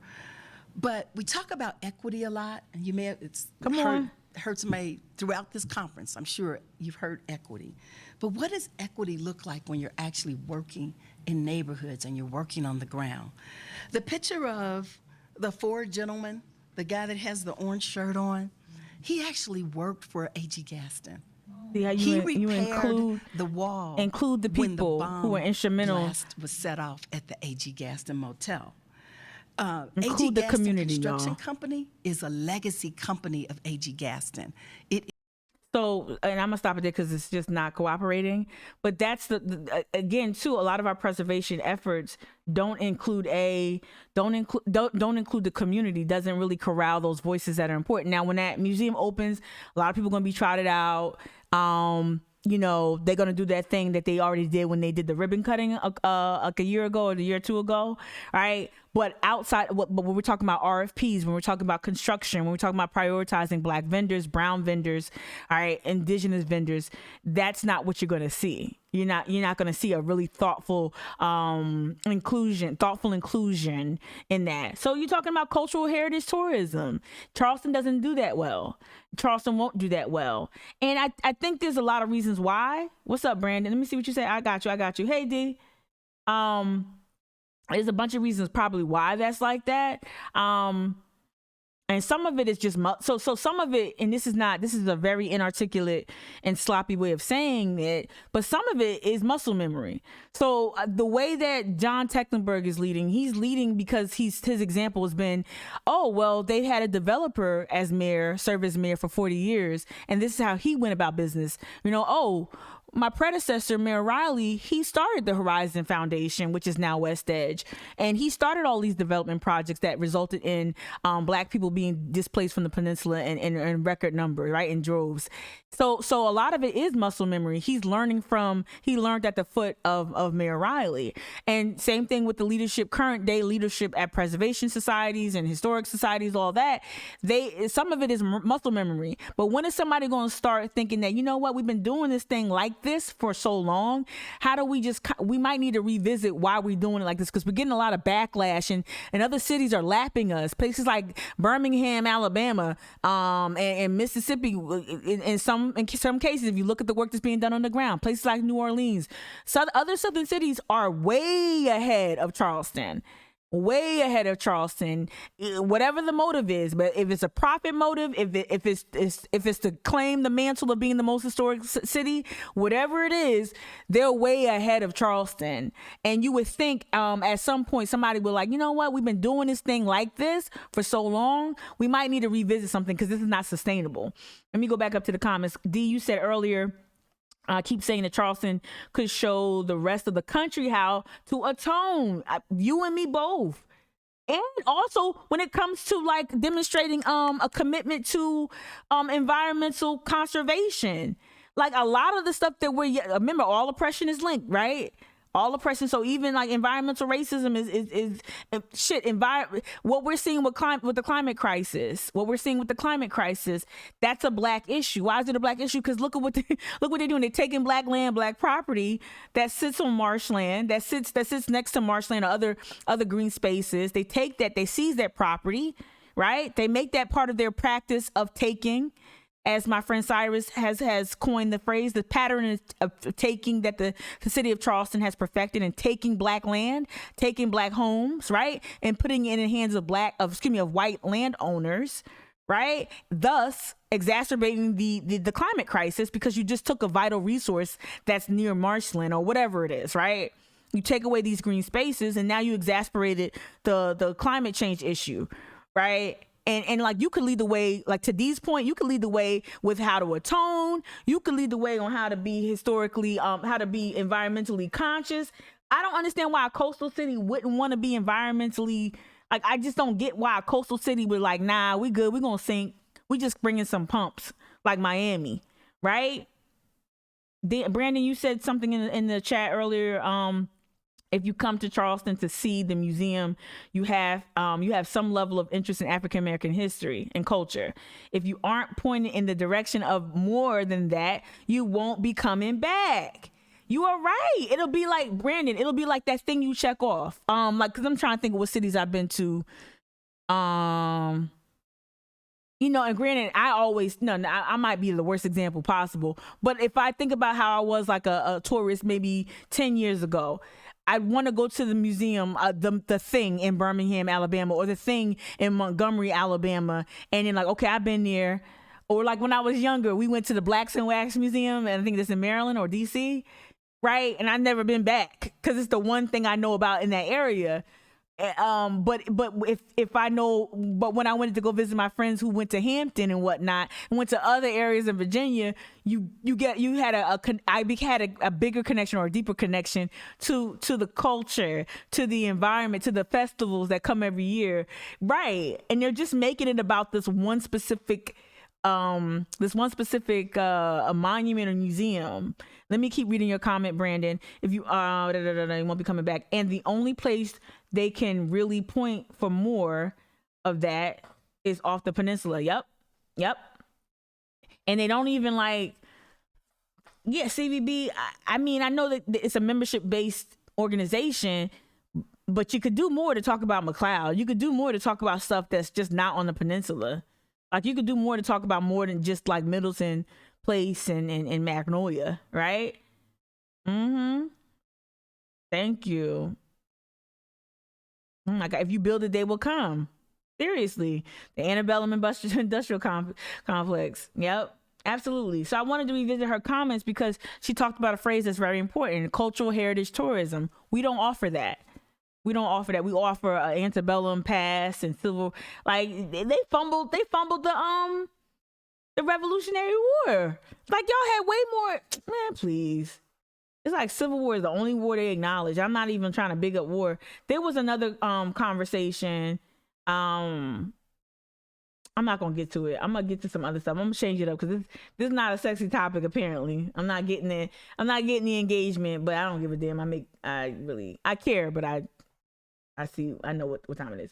All right. So we talked about the Heritage Act. I did want to go to Twitter, right? So I went to Twitter because that's the news that coincides with today's live stream. I went to Twitter and just Google Heritage Act. Right? I'm just gonna hit refresh. And wanted to see some tweets. I wanted to see if there was any historians that I knew by name. What's up, new follower? Thank you. Appreciate you. If there were any historians that I knew by name that could give commentary about the Heritage Act. Let me see. No, shout out Courtney.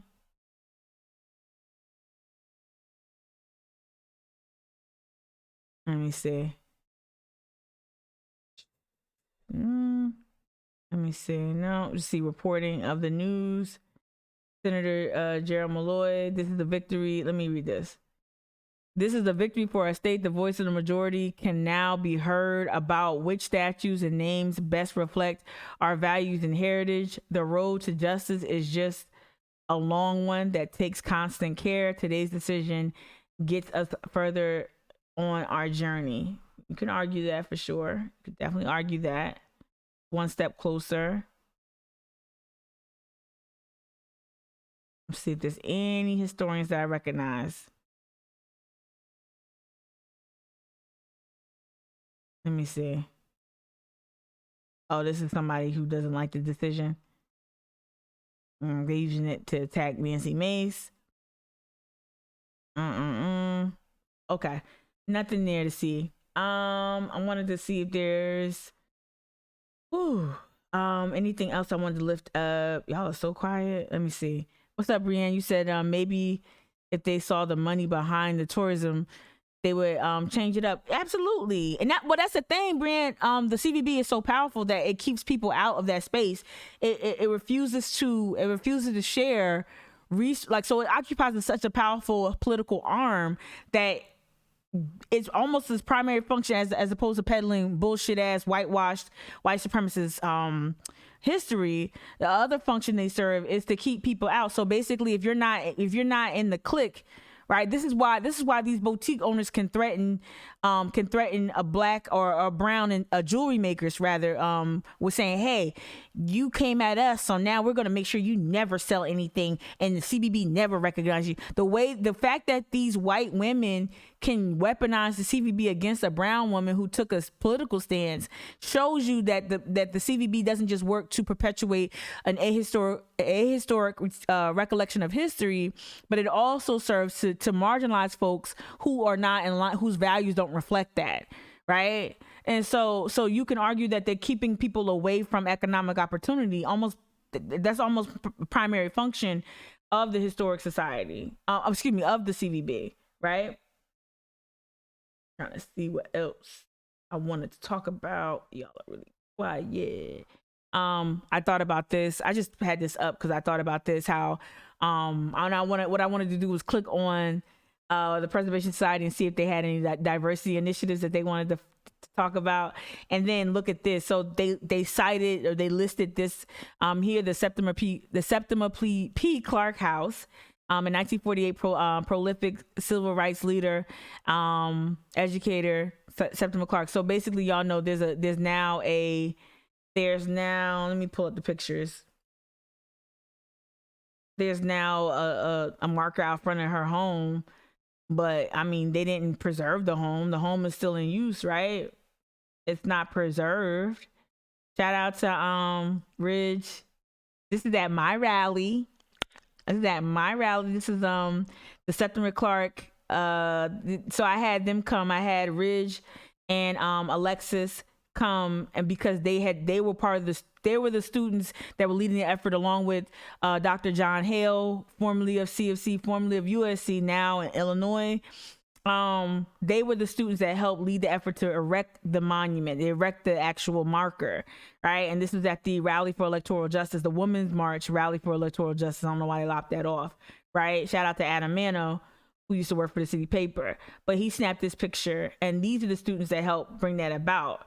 While I'm super proud, I was super proud to know them, and proud of their work. And this was a great day. You can see Alexis right here, I think. Well, this was a great day. It made me sad because the house itself is not like the Majeska Simpkins house. It's not preserved. It's still open, right? It's still open. A lot of short-sighted development going on instead of thinking long-term. Right. Yeah, well, the motive, there's a profit motive there. So, with the city. Let me see what else I wanted to do. I also think like making history accessible is important. So I have mixed feelings. I have mixed feelings on drunk history. I do find it hilarious. I ain't gonna lie. But okay, so the one thing about drunk history is that it's drunk history. Is people who are inebriated talking about really culturally and historically significant things, sometimes in a way that kind of can distract you away from what the story is. The good thing about the things I love about drunk history is that it makes history accessible. And so for someone like me, if it's a story that I had never heard about, like let's say the Mary Ellen Pleasant story, I had never heard about it before, I think, drunk history. For me, that makes me want to get in my car and go to my library and do some research, right? Or do my Googles or what have you. But for others, they might just, but I like how it plants the seed, has the ability to plant the seeds. Okay, Susanna, you said you're into the topic. Thank you. I appreciate you. Yeah, but I could tell by my numbers and like people are not into the topic, which is fine. Currency is not numbers and traction. Currency is doing what I'm passionate about. But just it does dictate how long I'm gonna stay on live. All right, so I'm gonna play 2 drunk history. I might play all 3. Maybe that'll make everybody feel way. I'm gonna play the one specific. No, I'm gonna play the 2 specific to Charleston. I'm gonna play the 2 specific to Charleston. This one is hilarious. I just watched this one for the first time this morning. So this is I know drunk history is canceled, but this is what's up. New follower, thank you, Motives 30. This is Robert Small's Escaped Slavery, right? I actually did want to get to the Confederate ship because the planter, the ship that he was on, the planter, didn't they find it in 2014? Like right before I moved here, they found the planter. I don't know if they found most of it. I wanted to get into that too. So I wanted to play this just to have some fun with it, but I'm acknowledging it's drunk history. I'm acknowledging that. What I like about drunk history is it makes it accessible. And like you can have fun with it. I think that's what also gets people like maybe not as involved in this issue this morning when we talk about black historical preservation. Is like it feels like it's always just about slavery, right? No, triumph, subversion, maroonage, fugitivity. Giving the Confederacy a L, right? by stealing one of their ships. That shit is dope.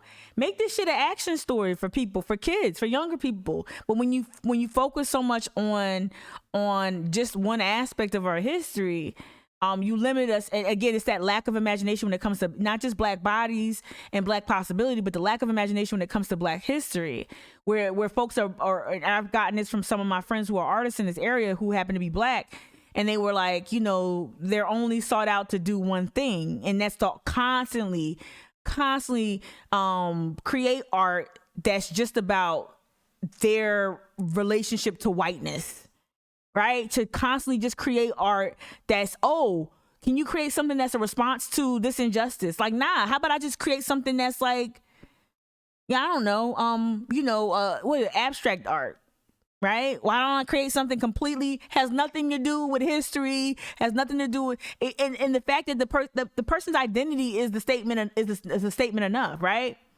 Right? Right? And like you see that with white artists, they don't have to contemplate power and class struggle. They can just do landscapes and be known around the world for landscapes. But when it comes to Black imagination, Black creativity, we're constantly asked, and the same thing with me. That's why it's important for me to start off with my plants, to start off, you know, I might crack a joke about my weight. I might crack a joke about my dating life. It's to constantly remind you I'm a fucking human being first and foremost, right? Like I'm a Black woman. I ain't tripping, but like I'm a human being, and I'm more than just this shit. When I hop off this, I hop off. I turn on Dan Patrick. Or I listen to Dan Le Batard, or I catch up and see what my Mets, see my Mets get rocked by the Red Sox. You know what I mean? Like, and so my point is, like, when it comes to an imagination, we can't even talk about preservation because you don't even see the possibilities of the things you could preserve. You don't even see, the complexities of Black life and Black imagination and Black brilliance and Black scholarship, and you don't see it. And that's how you know that Charleston hasn't gotten it yet. They just don't get it. They think, oh, we'll do this, put all the slavery shit in the museum. And to Charlie's point, if everything about Black culture in Charleston can fit into a museum, then what's that saying about Charleston? And what's that saying about Black people? 2 Black people, right? Yeah, let me see some white people contemplate that shit. That'd be great. Oh, I'm sorry, you're my slave. Oh, wait, hold on. Let me read this comment from Susanna. Being from North Jersey, I've seen firsthand how Charleston's reputation repels potential tourism. Let me read it again, Susanna. Being from North Jersey, I have seen firsthand how Charleston's reputation repels potential tourism. When I have friends that would visit, me too, for real, yo. When I have friends that would visit, I would point them to tourism opportunities that center the Black experience, and that's what they really wanted to see. Same thing with my brother's Indian in-laws, right? They wanted to see that stuff, right? They wanted me to tell them more about that stuff, and that's exactly what I do. And when my cousin Angie came with her kids, at the beginning of maybe late spring, early summer, I gave her a list of things, like do this Gullah tour, go here, eat there, go to the McLeod Plantation. Like gave her a bunch, like just 5 things to hit up in places to eat that'll give you the experience that we heard Miss Gilmore talk about on the Green Book tourism panel. Give you that experience, and experience transcends slavery and struggle. While that's important, and I'm super engaged in that, I know that we're more than that. What's up, Joy? You said you love hearing and learning from your live stream, but I'm still waiting to hear about skincare routine. Watch when I do a skincare routine, and it will not be from sitting in this chair. Watch when I do it. I don't know who else want to know about it. Let me stop. What did Jessica say a while ago? White tears. I drink white tears every morning. It just keeps me glowing. Paula's choice. All right, let's do it. Where's the big monument on the Battery? Where's the big, besides that one marker, where's anything that would point to that history? Like anything. He from Beaufort, but this stuff happened in Charleston. Fort Sumter's right there. You see it? Like, where is any of this really memorialized? Like, where is it? We talked about this again. We talked about this on the subcommittee, on the History Culture subcommittee. about how diminutive some of these historical markers are, and how they just really are not representational. They don't even they don't match the scale. Like the Daughters of the Confederacy was running out.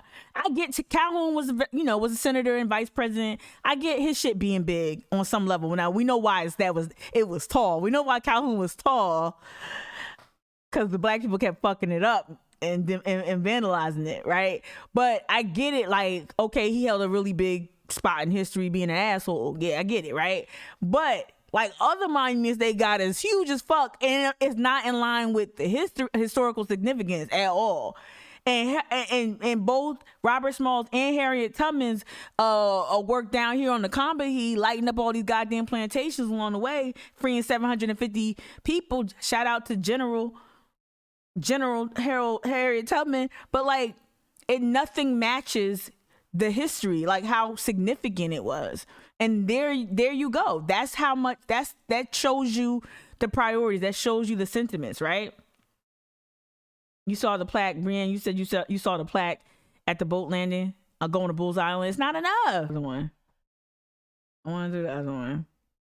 It's like, why make the history accessible? Make it fun. Not everything is fun, of course. Not everything, and again, acknowledging the problematic nature of how drunk history serves up history. I get it. All right, as a person who does not drink to the point of inebriation ever, I get it. And we're gonna get into this again. I talked about this a while ago. I talked about it on my podcast. I was at this event here. Actually, let's play this first, because it'll that way when we go into, and then we're gonna play this. So I was here. This is at Johns Island, the Johns Island branch of the Charleston County Public Library System, and I was there. I think my cousin was there too, and I was there to this presentation was the bomb. Still waiting on the book, sis. This is historian Dr. Etta Fields Black, and she just gave a brilliant presentation on the Combahee River raids, and it is very intellectual and academic, but there were parts of it that I think are like super important. Hold on one second. Let me see if I can get to it. Oh. Okay. Hold on one second. So the title of her presentation is Combahee, because that's how folks would pronounce it back then. Combahee, Harriet Tubman, the Combahee River Raid, and the Civil War transformation among the Gullah Geechee. All right, that was the presentation. And there's a part in her storytelling that was really fun. It wasn't in this early part. Let me see. Hold on. Let me see.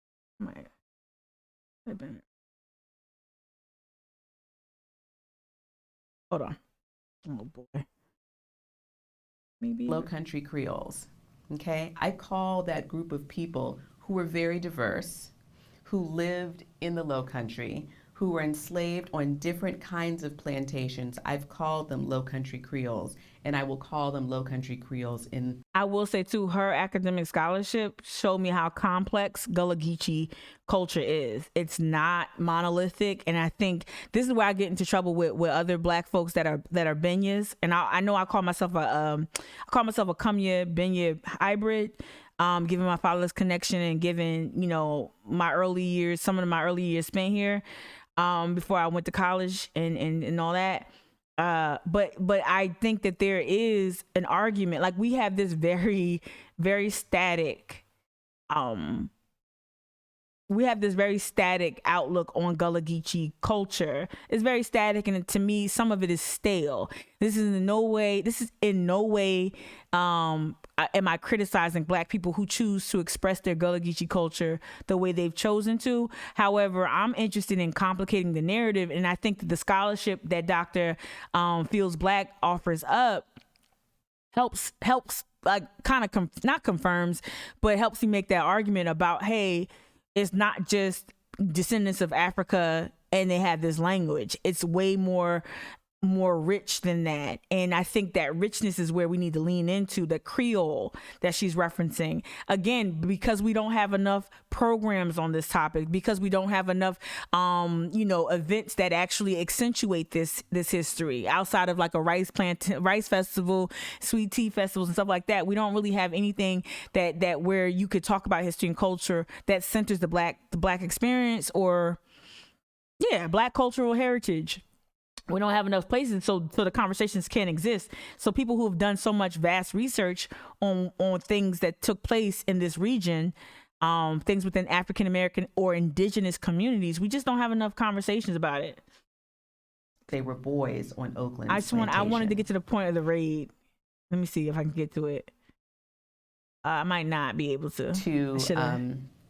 Many return to the plantations. Sometimes they marry people from Charleston, or they can. Hold on one second. They spread out. Their circles become much, much broader, and I will argue that their identities become broader also. Okay. A close reading of plantation records. So she's talking about how all the plantations that was set ablaze. She was talking about who was on those plantations, who ran those plantations, what black communities existed on those plantations, and how they traveled to and from other plantations to either see family, to conduct business, so on and so forth. I'm gonna get to the raid part, y'all. Hold on, bear with me. They would buy them from another rice plantation. From a free black teacher from Philadelphia. Oh, she's talking about Port Royal. Curing an outbreak of dysentery with herbal medicine and using her.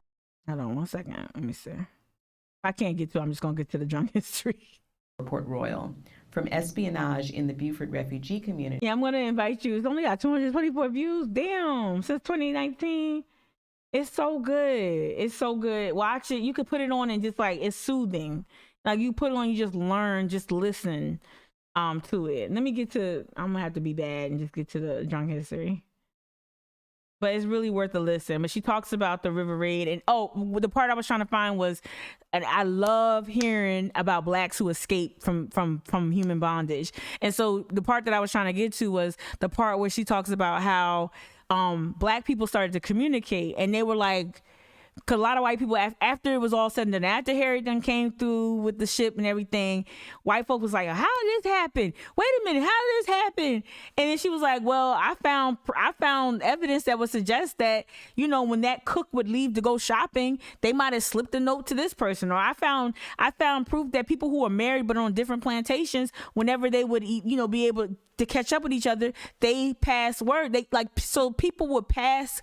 People, I don't know why white people think that black people don't talk. It's to this day, somebody from the city council or whomever, someone influential would talk to me as if I didn't just talk to Fletcher, or I didn't just talk, I'm just using names. I didn't just talk to Benny. I didn't just talk to this one and that one. It's weird how white people underestimate communication in black community. Even if we don't bang with each other like that, if there's imminent danger or something monumental, you're gonna be like, yo, hey, I don't, me and you ain't like that, but heads up on this. I heard this. I don't understand why white people always underestimate that. So I guess they thought because of slave patrols and all the other bullshit, things, that mechanisms they had in place to control and restrict black movement.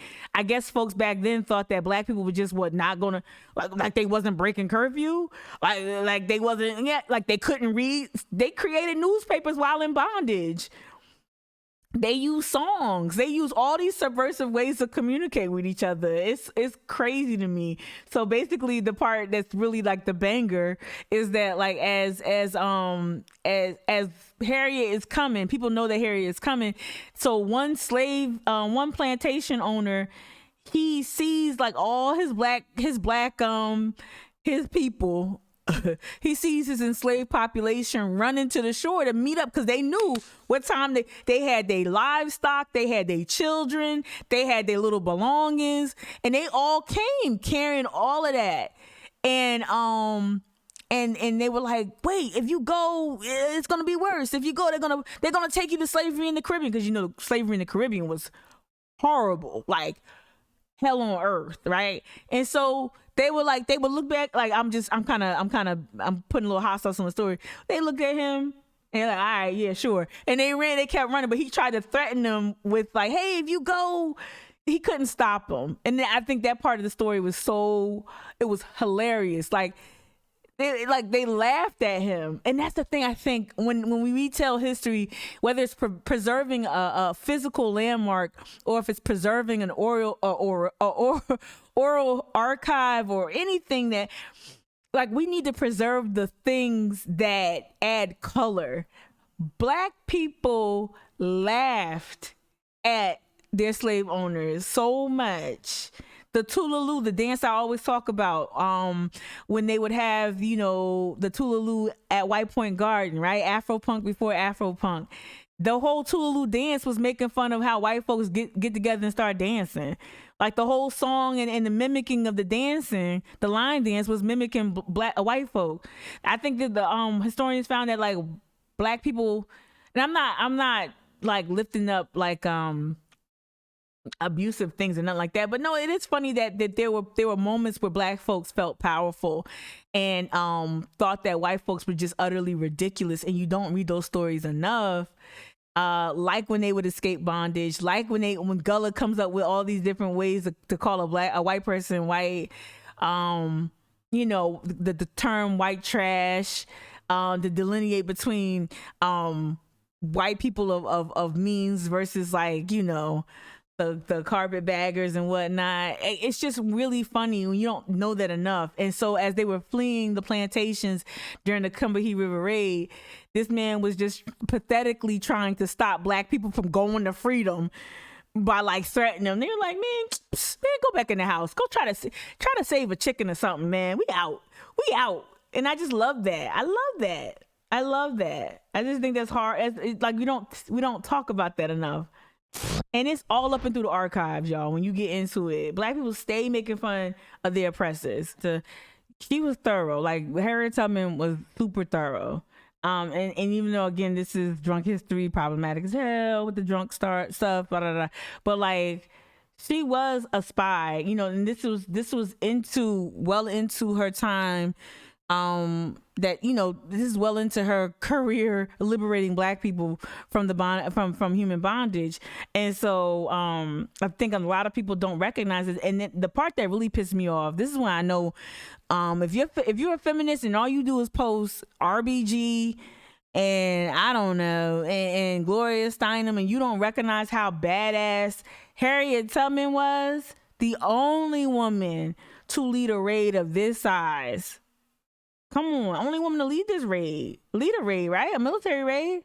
Only woman in U.S. history to lead a military raid. It don't get celebrated enough. And again, it's because we talked about desirability, we talked about sex appeal, we talked about a lot of things, but fundamentally, it's about not imagining black women or black women's bodies as being anything more than just a source of labor. And so when we talk about preserving history, again, not just physical, not just like physical landmarks, but also like these narratives that we know to be true. They're not preserved as vigorously as they could be. Side note, it's very easy for me to blend to the background. Some of the stories I tell y'all is because people underestimate me all the time. Like now people know my name and face now, but there have been so many times where I just been sitting next to somebody like Scarlett Wilson for like over an hour, just ear hustling. Cause you think I'm a nobody, or not to say that I am somebody, but like you know what I'm trying to say. Like you really like it's so many conversations, so many times I've ear hustled listening to political operatives who just think I'm just there, and I'm like, yo, this is a story. It's stories I haven't even told yet, and I'm just sitting there just ear hustling, like okay. Oh, you said that in front of me because you think I'm not going to say it later? Like, I'm not, it's not, like, it's just weird. And I think, like, it's just weird because they're always assumed to be labor. We're always, case in point, I don't carry a purse right now. For some reason, I just don't like purses. I like JanSports. I just wear my JanSport everywhere. I don't care if I have a dress on. I got my JanSport. And then so when I go to, like, a Target or something, there, more often than not, someone white asked me, oh, do you work for SHIP? do you work for Postmates, or do you, like, always assuming I'm working? No, bitch, I'm just here to get some fucking bleach. Like and even before I wore my JanSport, I remember this in when I lived in Pennsylvania. When I would go shopping, I could be wearing a fucking ball gown. It wouldn't matter. And some woman would ask me, hey, can you help me find this item? And it wasn't just like an old woman who had like limited vision or something like that.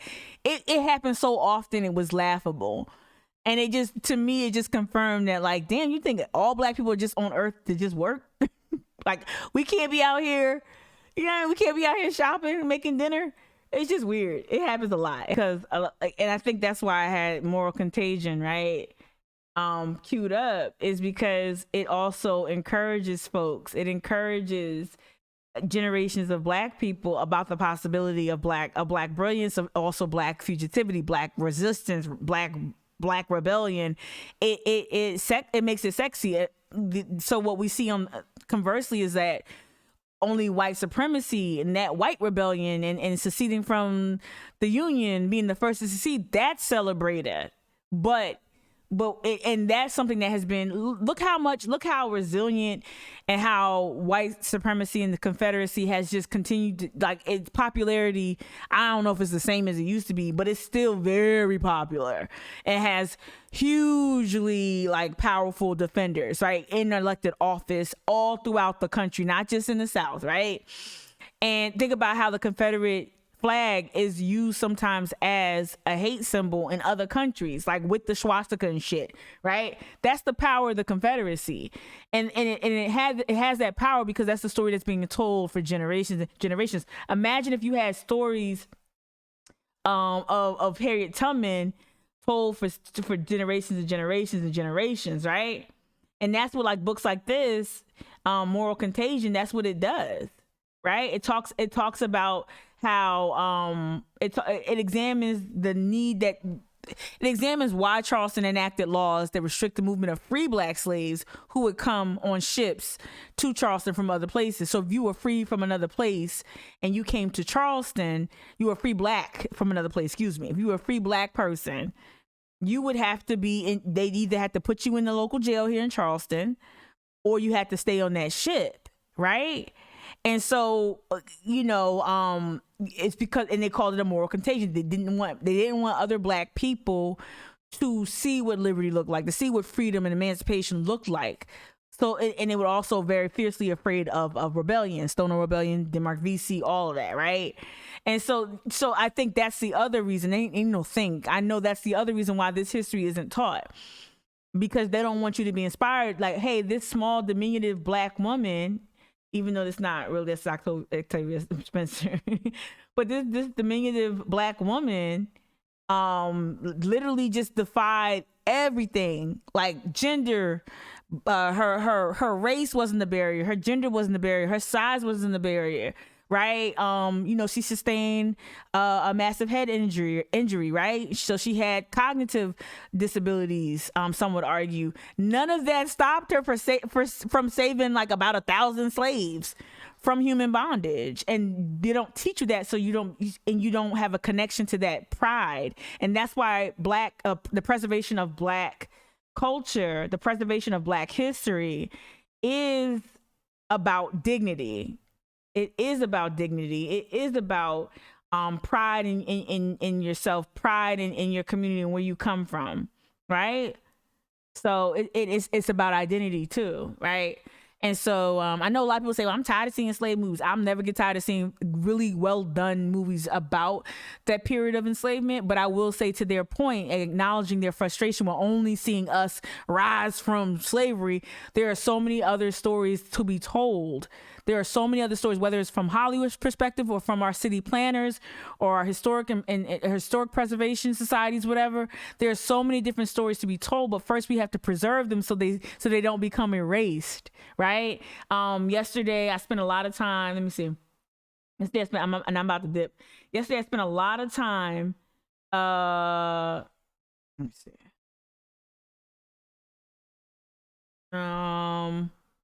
Going back to one of my favorite resources. Shout out to the Richland County Library who put me onto this. One of their volunteers, Historic Black newspapers. Boom, boom. Shout out to the Richland County Library, put me up on game.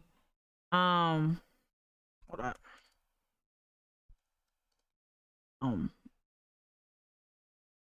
Yeah, here we go. Well, the Library of Congress as well.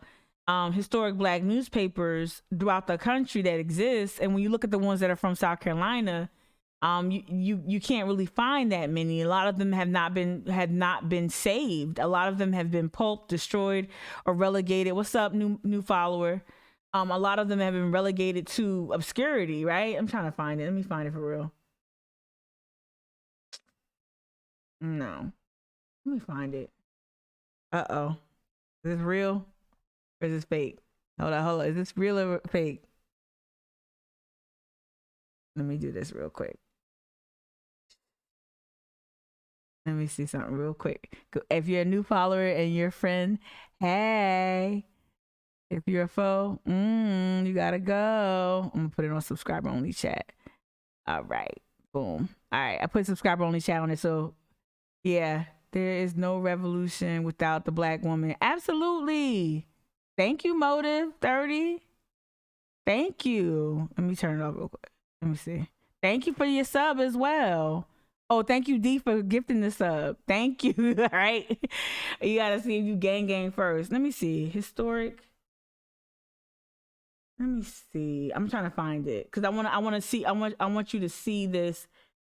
I want you to see these papers, right? Oh my God, it's like USC. This was there. Here we go. Yeah. Okay. So this is a resource. When I went to Richardson County Library like 2 years ago, they put me up on game right here. So this is a database here, historic newspapers of South Carolina. And if you go here, it's the historic Black newspapers that I'm interested in. So these are the Black newspapers. So you always hear me reference, you always hear me reference John H. McCrae's Lighthouse and Informer, which has its roots in Charleston and then moved to Columbia. The Palmetto Leader, you have the Georgetown Planet, the Charleston Advocate, Afro-American Citizen, the Missionary Record, the Rock Hill Messenger, South Carolina Leader. These are all Black, historical Black newspaper. I'm gonna go to Lighthouse and Informer, just give you a visual. Like this is, again, talking about preservation, not just in physical, in space, not just spatially, but in other ways, right? So look at all issues front pages, right? So according to Newspaper Wars, only about 55 issues of the Lighthouse and Informer survived, like being relegated to obscurity. I'm gonna make this smaller. And so we don't have it nearly as many editions to look at. And look at this, like, you know, if some of it is damaged, some editions are incomplete. You know, some editions. Let me see if the second page has it.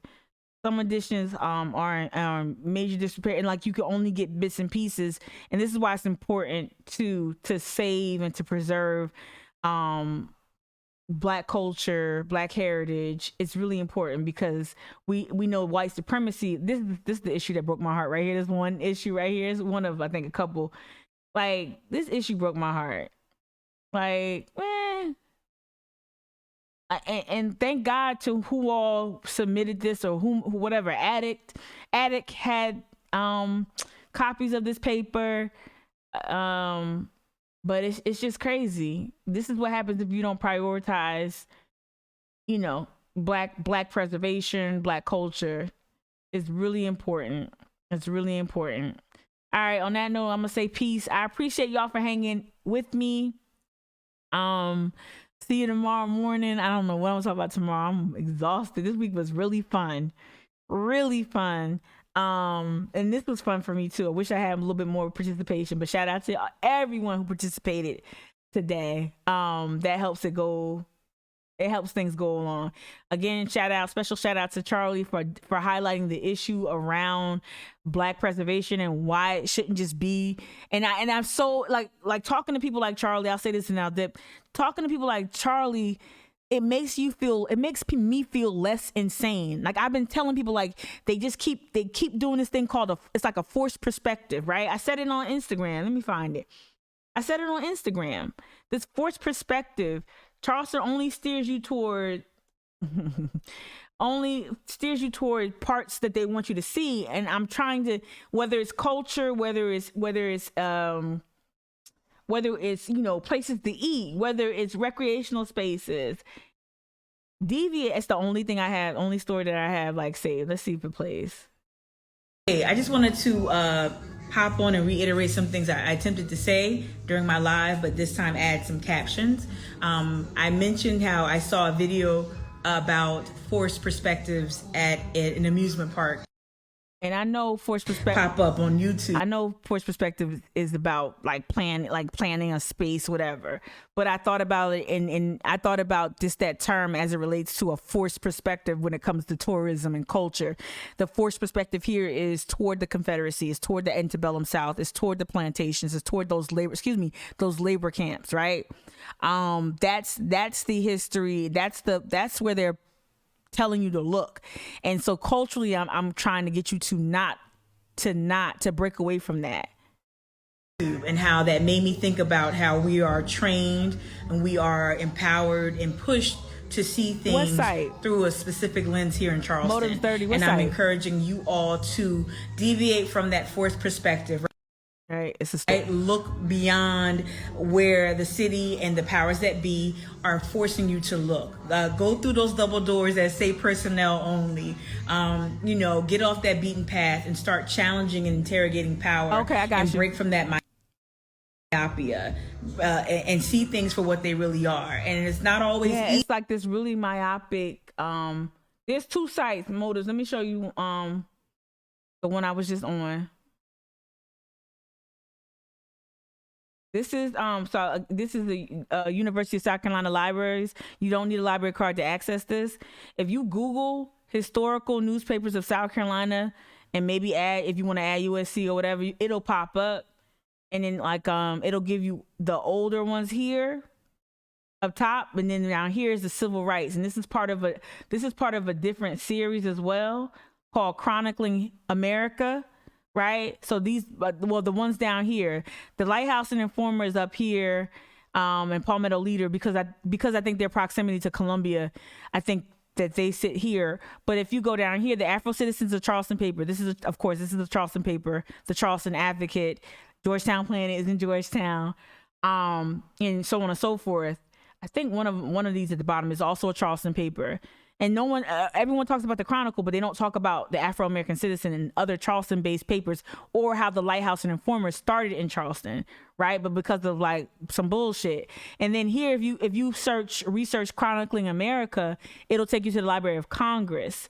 That'll also get you into historic newspapers. I got it up here too. So digitized newspapers here. I don't know if these are broken down by Black interest.